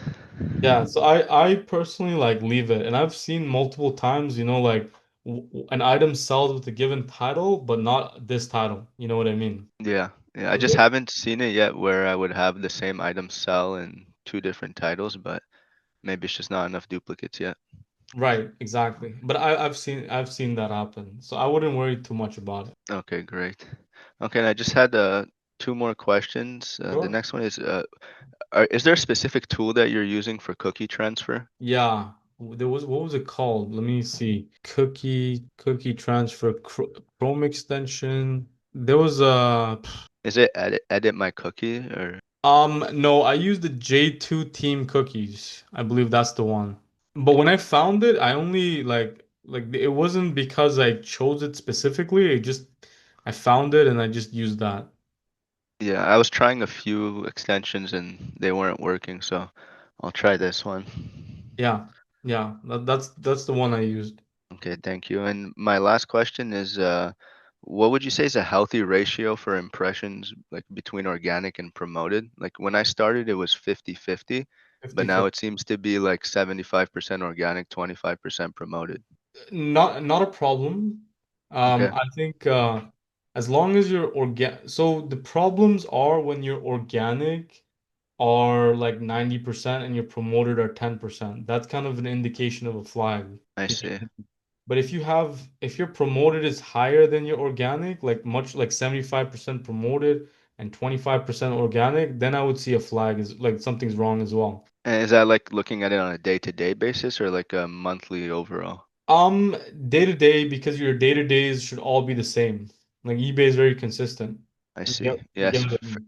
Yeah, for me, it kind of varies between like 40% to 25% being promoted, but the organic is also always doing much stronger than the promoted.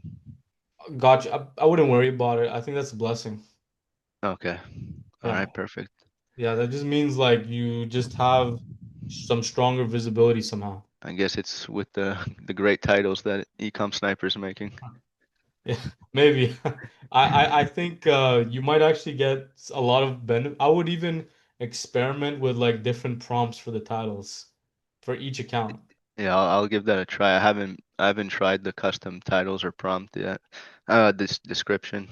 Yeah, the Ben has a good title, like it makes a difference, yeah. So I would like I that's what I do actually. Some accounts I have like the custom title prompt. Haven't noticed that much of a difference yet, but you know, like I'm sure we'll see more we'll have more data like honestly like next year. Yeah, is it bringing you external views? Because mine are at 0, and I saw Ben Yeah. got his up. Yeah, Yeah, like because the custom title prompt you can kind of like leverage it for SEO instead, which will kind of give you more external traffic. I see. And that SEO is also for the Facebook, right? Because eBay advertises on Google, Facebook. Facebook, wherever they're I see. advertising.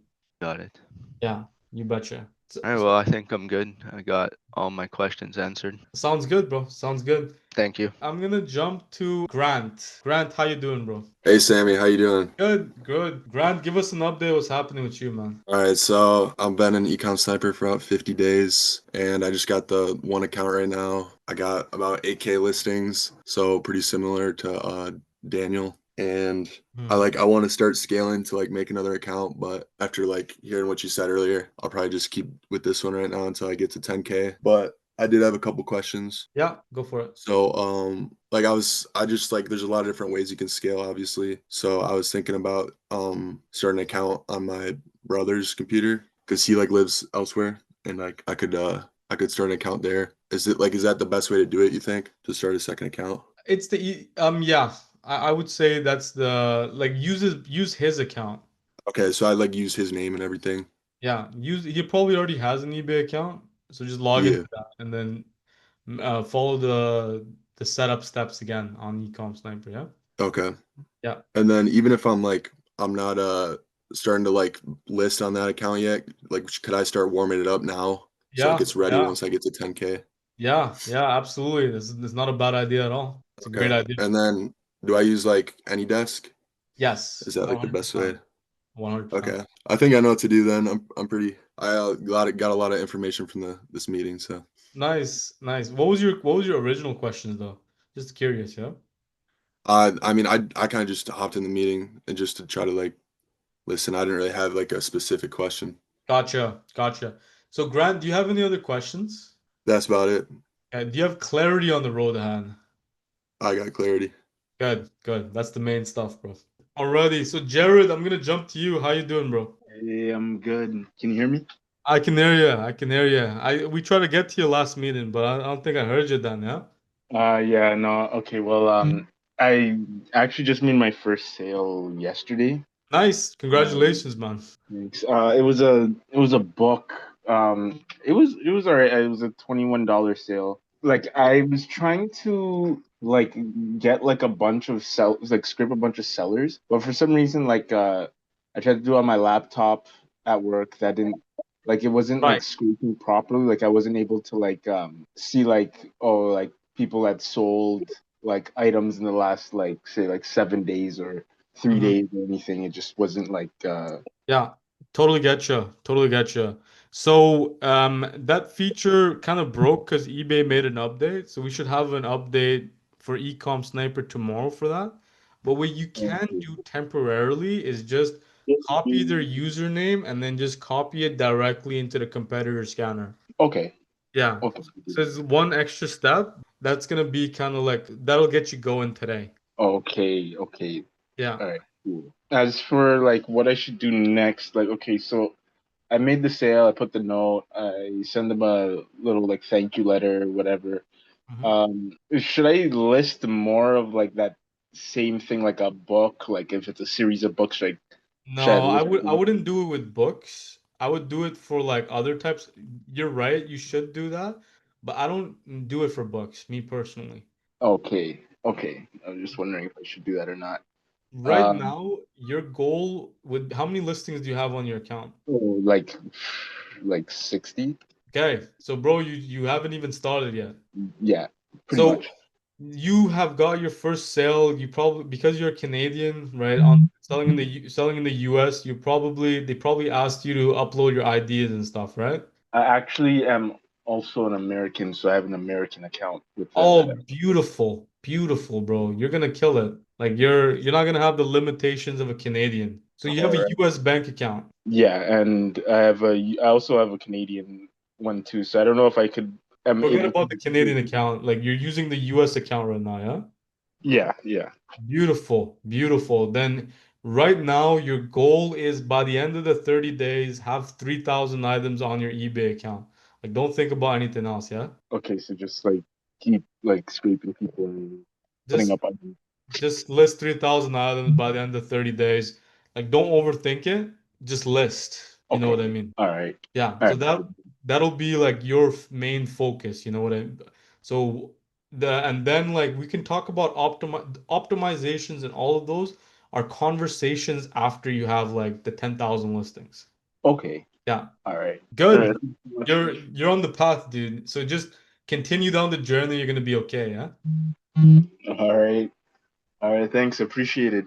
Yeah. No worries. Jared, do you have any other questions? Not right now, but if I do, I'll definitely leave a I'll say for leave it for next meeting. Yeah, yeah, sounds good, dude. Sounds good. All right, so Cole, let me jump to you. How you doing, bro? Good, good.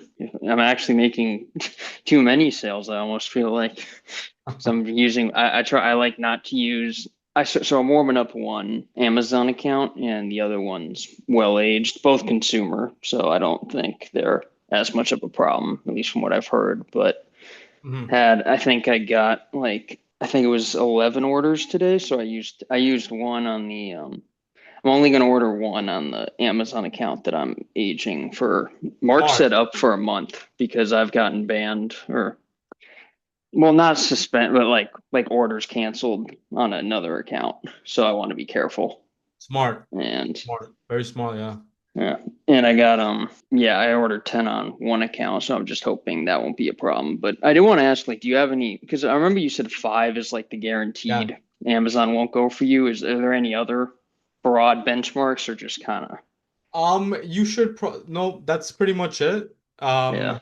So you should definitely have you should probably make 3 accounts in total. Like per eBay account, you think? Because I'm at 2 eBay accounts now, and I'm trying to get the other one. Yeah, well, per eBay account, right? Well, two Amazon accounts per eBay is like a good way of thinking about it. Okay. Yeah, at a minimum. If you want to Yeah. like be more secure, like go for 3. Yeah. Even if you don't buy Prime, just having them waiting for a rainy day is gonna like is good for scale. You know what I mean? Yeah. Especially if you're I mean, getting 11 orders right now, I'm assuming that you're aiming for like 15, 20. So you should account for that today and like have like 4 accounts waiting for you. well, yeah. I mean, ideally, right now I'm at about 9.2 or so for my 2K for my first account. So I'm mostly in the phase of optimizing that one. But the other one, I'm at like 1.5, and I certainly want to, obviously, I eventually want to get that into the high 9s, close to 10. Right. So So start planning for that now.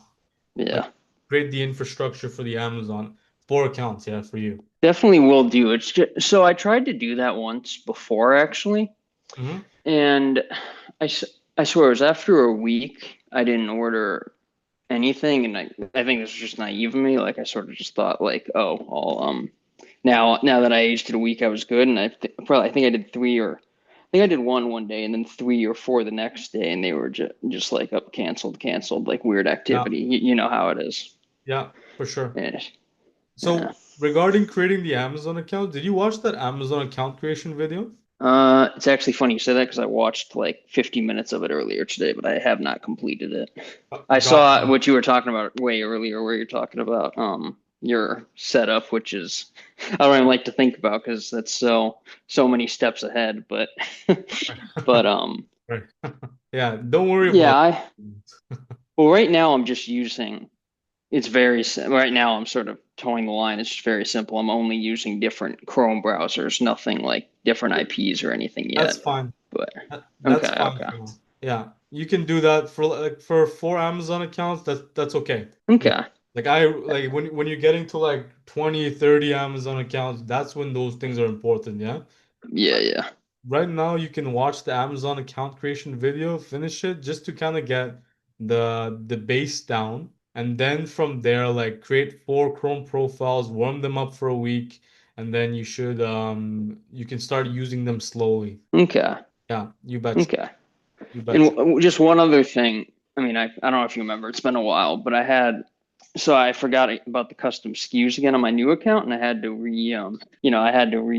have the thing assigned to some, like have the tracker add the SKUs, but I swear for some of them, like something weird's going on because for a bunch of them it just doesn't add them, and I have no idea what gives. It's fully updated, and it's like it runs perfectly fine for. If I had to guess, probably 2/3 of them have a custom label SKU, but then a third of them it just doesn't add them. And when I watch it, it just like I turn off price and stock monitoring when I'm doing that, and it just goes all yellow through it or whatever color it does.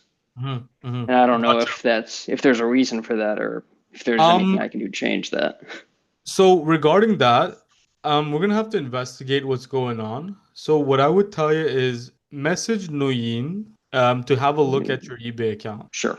Add the SKUs, and then he'll probably be able to fix it for you, yeah? It's the one spelled Noyon, is that correct? Yes, exactly. Okay. Exactly. He'll be able to give you some support and then kind of solve that problem for you, yeah? Okay. Yeah. And then don't worry about it too much right now, as long as the new items have the SKUs, right? Like little hiccups here and there will be resolved by themselves Yeah. eventually. Yeah, no, I mean the new account's going excellent. Like I got, I think 7 sales in like 4 days, and I'm just bulk Nice. listing.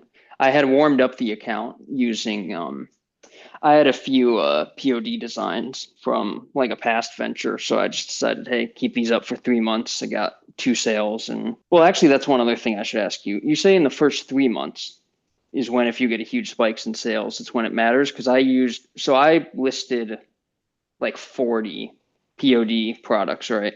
Got like 2 sales. And now I'm literally just listing like 300 a day. Do you think I should continue No, with you that should or chill. slow You should down chill. or You should chill. Yeah. chill? Yeah, chill like 100 items a day for 90 days. Even if the account's aged? You said it was a new account though. No. The account has been there for 3 months and I was just had POD stuff on it. But now I'm getting a big spike in sales because I had like 2 orders Then before. slow down. You know, Okay. like you'll know when spikes are happening, right? Yeah. Just in right now, right now you're probably at the point where you know this business works, right? If you scale it, Yeah. you're gonna keep continuing to grow. So there's no rush. You know That's what? true. Like if you want to rush it, that you gotta make multiple accounts. But Yeah. I would say like for now, like bring it down to like 200 items a day. Maybe Okay. maybe if you're getting spikes, then just continue with 100 a day for now. Okay. Yeah, Well, and then how much does eBay care when it's like they it's care. outside of that 3 month window? They still care? They care like let's say it's been 8 months, right? but you only made $1,000 a month, and then 1 month you sold $1 billion. Yeah. They're gonna be scared, dude. Right? It's not about the time frame, it's about building trust. But if you did like 500 million last month and then you did 1 billion next month, it's not gonna be that scary for eBay. Okay. Okay. Yeah. So you wanna like your revenue should like first month maybe you do 4,000. Next month you do 6,000, 7,000, and last month you do like 10,000, and then you kind of go from there, yeah? Okay. Okay. I'll keep that in mind. I'll probably go down to listing 200 a day and maybe add a slightly higher markup or something. Right, Just exactly. Just increase the markup, and then yeah, go from there. That's actually the best way to do it. Like increase the markup and then continue listing. all right. Great, I'll keep that great. in mind. So Yeah, thank you, Sammy. that's the way to do it, bro. Like you said it, bro. Increase the markup and Yeah. keep listing.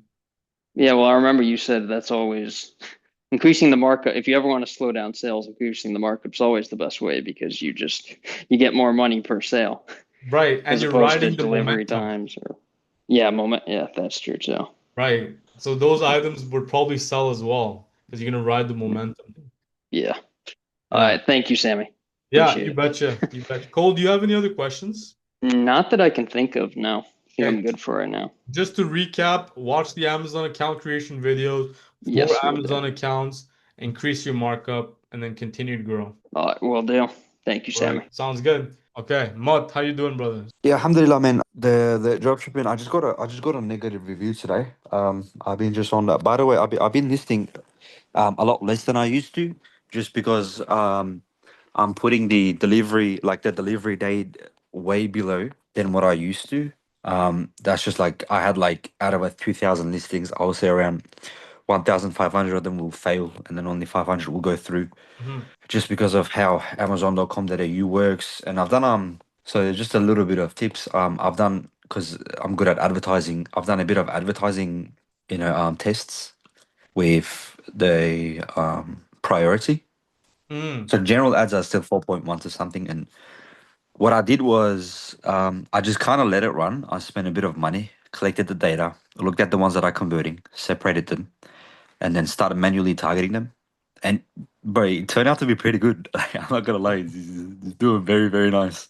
With your It dropshipping spent, products? yeah, bro. Wow. Yeah, Good yeah. stuff. I went from like just the priority, like they should normally be like 3 ROAS, return on investment, for every dollar that you spend.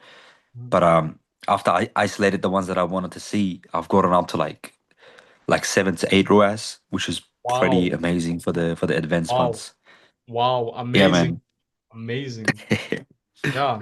Yeah, and what I found was, so with like putting the sales up, like instead of, because I truly hate Wait, hold on a second. sniping. Just to be clear, like you spent $1 and you got $8 back. Is that what you're saying? Yeah. So that might not. So now that I think about it, I think it depends on your profit margin, right? So, oh, sorry, your total sales. Because like let's say that an item sold that's $100, right? Right, and Mm. then your ROAS would be 1 to 100, right? No. Okay, tell me why. So return on advertising spend is calculated based on a $1 value that you spend.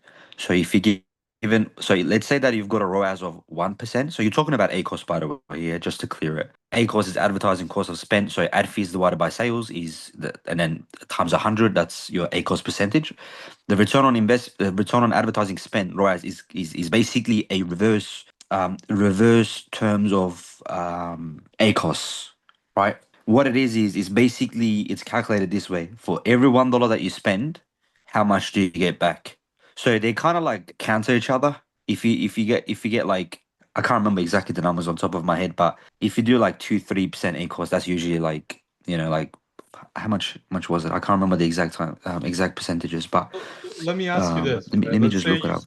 Let's say hypothetically you only spent $1 on ads, and then you got one sale that gave you $100 cost a sale. What would be your ROAS? That's a good question. I guess it should be 100 then. Right. Because I just never had 100 like ROAS. That's yeah. That I don't know. That doesn't really happen. Because from what I've seen, sometimes I got like 23, right? But Right. Yeah.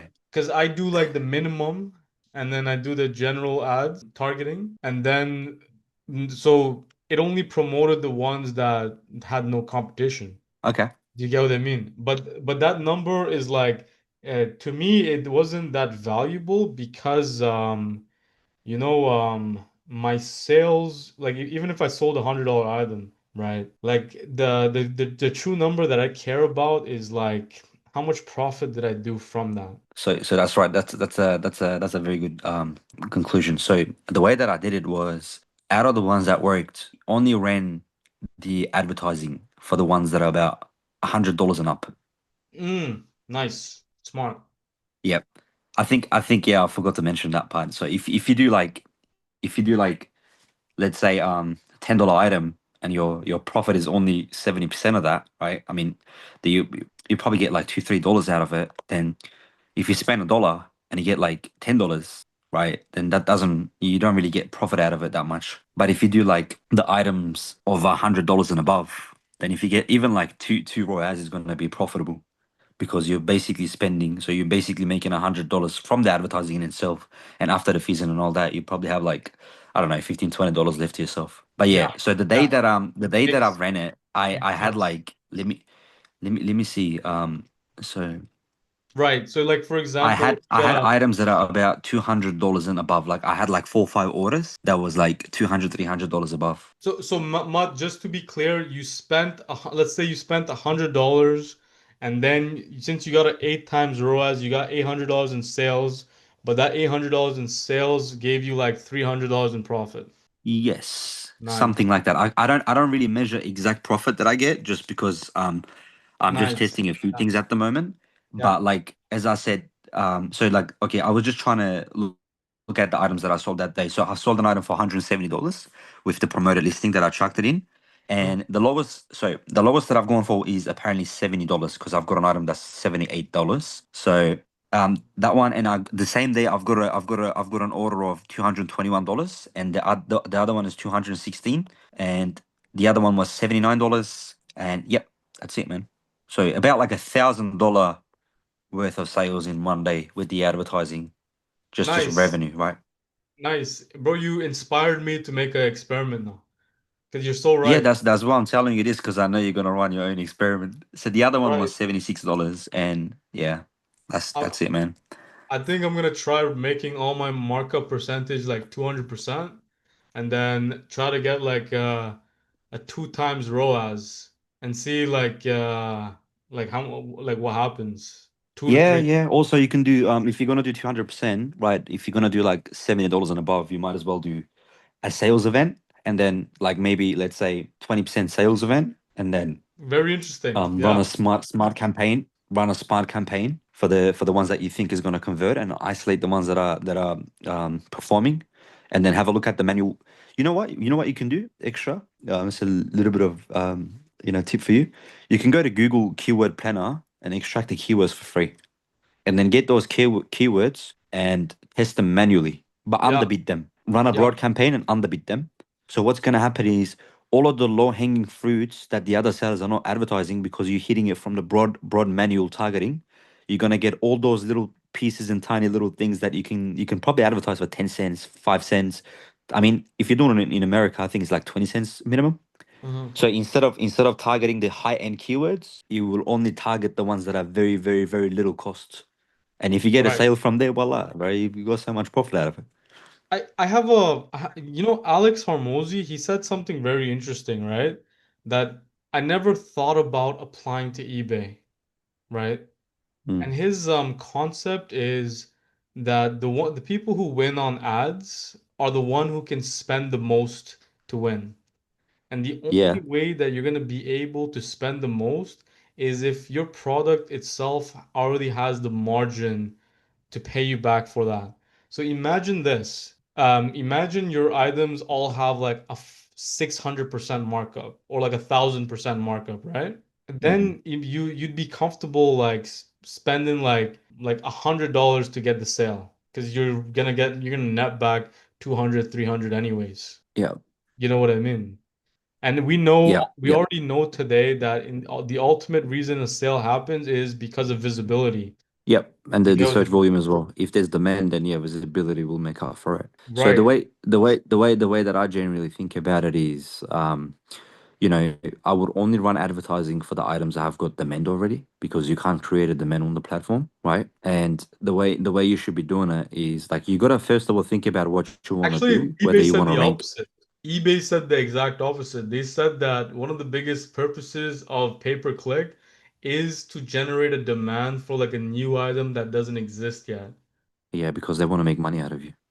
That Yeah. is like, I would never ever do that. That's like, why would I spend all that money trying to find a product that I think would be able to sell and try out 100 different products and spend a bunch of money on it, trying to create a demand on the platform just for eBay? They're talking more. I think they're talking more about like a flying fridge or something that the product doesn't exist yet. So it's a way to get visibility for like a new concept. Okay, so You get what I mean? they're talking about making like, okay, so I've told you that I'm able to make new products using AI, yeah, like edit it and then get it manufactured. I think what they're saying is applying to private labelers, saying that, hey, look at the negative reviews, see what people don't like, change that, and then put that on the listing, see if that sells, then you got a good product, and then you can get trademark for it, then you make a lot of money out of it. But the problem is you can get feedback removed on eBay, so that doesn't even apply for eBay. No, they're talking about like there's keywords that aren't being searched because there's no demand for it, and there's no demand because there's no awareness for the item yet. Do you get what I mean? So they're talking about people who are trendsetters. Okay, here's a quote from someone that makes millions of dollars on Amazon. You can Uh-huh. never create demand. You only survive. You only serve with the demand. I would like that's nah. I would never do No, that. I'm with you, bro. I wouldn't do it either, but I was just sharing what eBay said, yeah? No, no, no. I get it. I get it. 100%. They Yeah. they they want you to play that way. So then you can make them rich. But we are here to make money. So Makes total sense. Makes total sense. I go where the demand is. I'm with you, bro. yeah, yeah. That's why there's a lot of tools that exist like that, man. Just so that you can look what's working, what's not working, what items are selling. Hmm. So Yeah. so continue with your eBay update, yeah? All right. So I started listing like the items that have got like maximum 5 to 6 days of delivery time. But as I said, a lot of them are failing because of the situation. I think some like I will say maybe half of the items that pops up on my Amazon, it could be just like my own personal thing, is the ones from Amazon US, and it's got a huge delivery date. But I'm just running extra competitor researches, and it's bro, like especially the update, the one that you put in where it collects the sellers, Mm. bro. That's a man, beautiful. But just one caveat to it. I highly think that you should put a maximum feedback instead of minimum, or you can keep both as well, just because, like, strictly speaking, I'm not sure how it is in the US market, but in Australian market, what I realized was as soon as I do, let's say, 500 feedback and above, all of the private label sellers or wholesalers are getting captured in the competitor research, and I want to do exactly opposite of that. So Gotcha. because I can't, because when they go to Alibaba, they're getting stuff for so low, right? We can't, Mhm. and we're trying to sell this at like they list the item for $15, and we're trying to sell the item for $50. It's just Yeah, not gonna happen. great idea. I think Or mentioned that as well. Like that'll be inshallah tomorrow we'll add it, yeah? Or Yeah, tonight. yeah, inshallah. Because even with Ben when he sent me his thing, right, his extension, I actually went to ChatGPT and I did exactly the opposite. I said, hey, just instead of grabbing sellers that are above 5,000, grab sellers that are below 3,000. And then what happened was I was able to find a lot more listings that way. Makes total sense, dude. Makes total sense. Yeah, I don't like the guys with big feedback either. Because they're Yeah, probably super competitive, as you yep, said. yep. Yeah. And I've got a negative feedback, bro. I'm just today. They're saying that the goods arrived. The delivery person wanted passport details and a PIN number from Amazon. So the delivery person goes to the customer asking for a passport. I'm not sure on the what headspace they did that. I think it's And they ask for an ID. Nah, so the guy is saying that he tried to show a driver's license, but he wanted to see his passport and his Amazon account. Gotcha. And how big was the order? Like the dollar amount So it was $203. on Amazon? Yeah, that was on Amazon. But they already were present at home to sign the product, and I've already spoken to them over the phone, and they were waiting for it, right? Okay, But so when the guy got there, yeah, yeah, so this happens when the Amazon item is like I think above 150. So I think that's like the max amount that you want to source on Amazon with to kind of avoid that issue. Yeah, it might be different in Australia, but it's like in US, I believe it's 150. got it, got it. Yeah, man. Yeah, that's it. I guess there's no other questions. I'm just trying to find a second computer to fire up another account. Gotcha. Um, Gotcha. yeah, So, that's it, Mud, I do you guess. have like clarity on the road ahead? Yeah, just the only caveat is that I'm still waiting for the video for the TP link. Oh, yeah. Did you what did we talk about again? I completely forgot, yeah? So so you said that you're gonna make a video to illustrate how to get the Wi-Fi thing connected, the Uh-huh. multiple IP addresses. Right. So Yeah. every like I believe I said every router is different, yeah? And Yep, then and then you said that the most universal one was TP link and you wanted to do it for TP, so I don't know. right, and I think I said I'll get a router for TP-Link, yeah? Yeah, yeah, yeah. I think another solution would be let me see. So Or setting Sammy, if there's any videos that you can come across on YouTube that you can advise us to watch, then I can do that as well. It's just right. I wanna, That's what I was thinking you right know what I now. mean? Let me see a let me search it up. Setting There up there are videos. Like there are videos I've seen them. I just don't trust them enough for the work that we are doing. Just in case there's a bit of tweak to it that he's missing, and then all the accounts are gonna get connected and just yeah, I'm kinda scared about it. I gotcha. I gotcha. I gotcha. So let me see if there's a because you're right. I get this question all the time, right? So I think what would make the most sense would be if I don't make that video, like let me find a video that someone already made that makes perfect sense, and then just tell everyone to buy that specific router. You know what I mean? Yep. Yeah, Yep. and then you can just follow along with that video. So let me do some research on it. No worries, bro. Take your time. Yeah, you betcha. You betcha.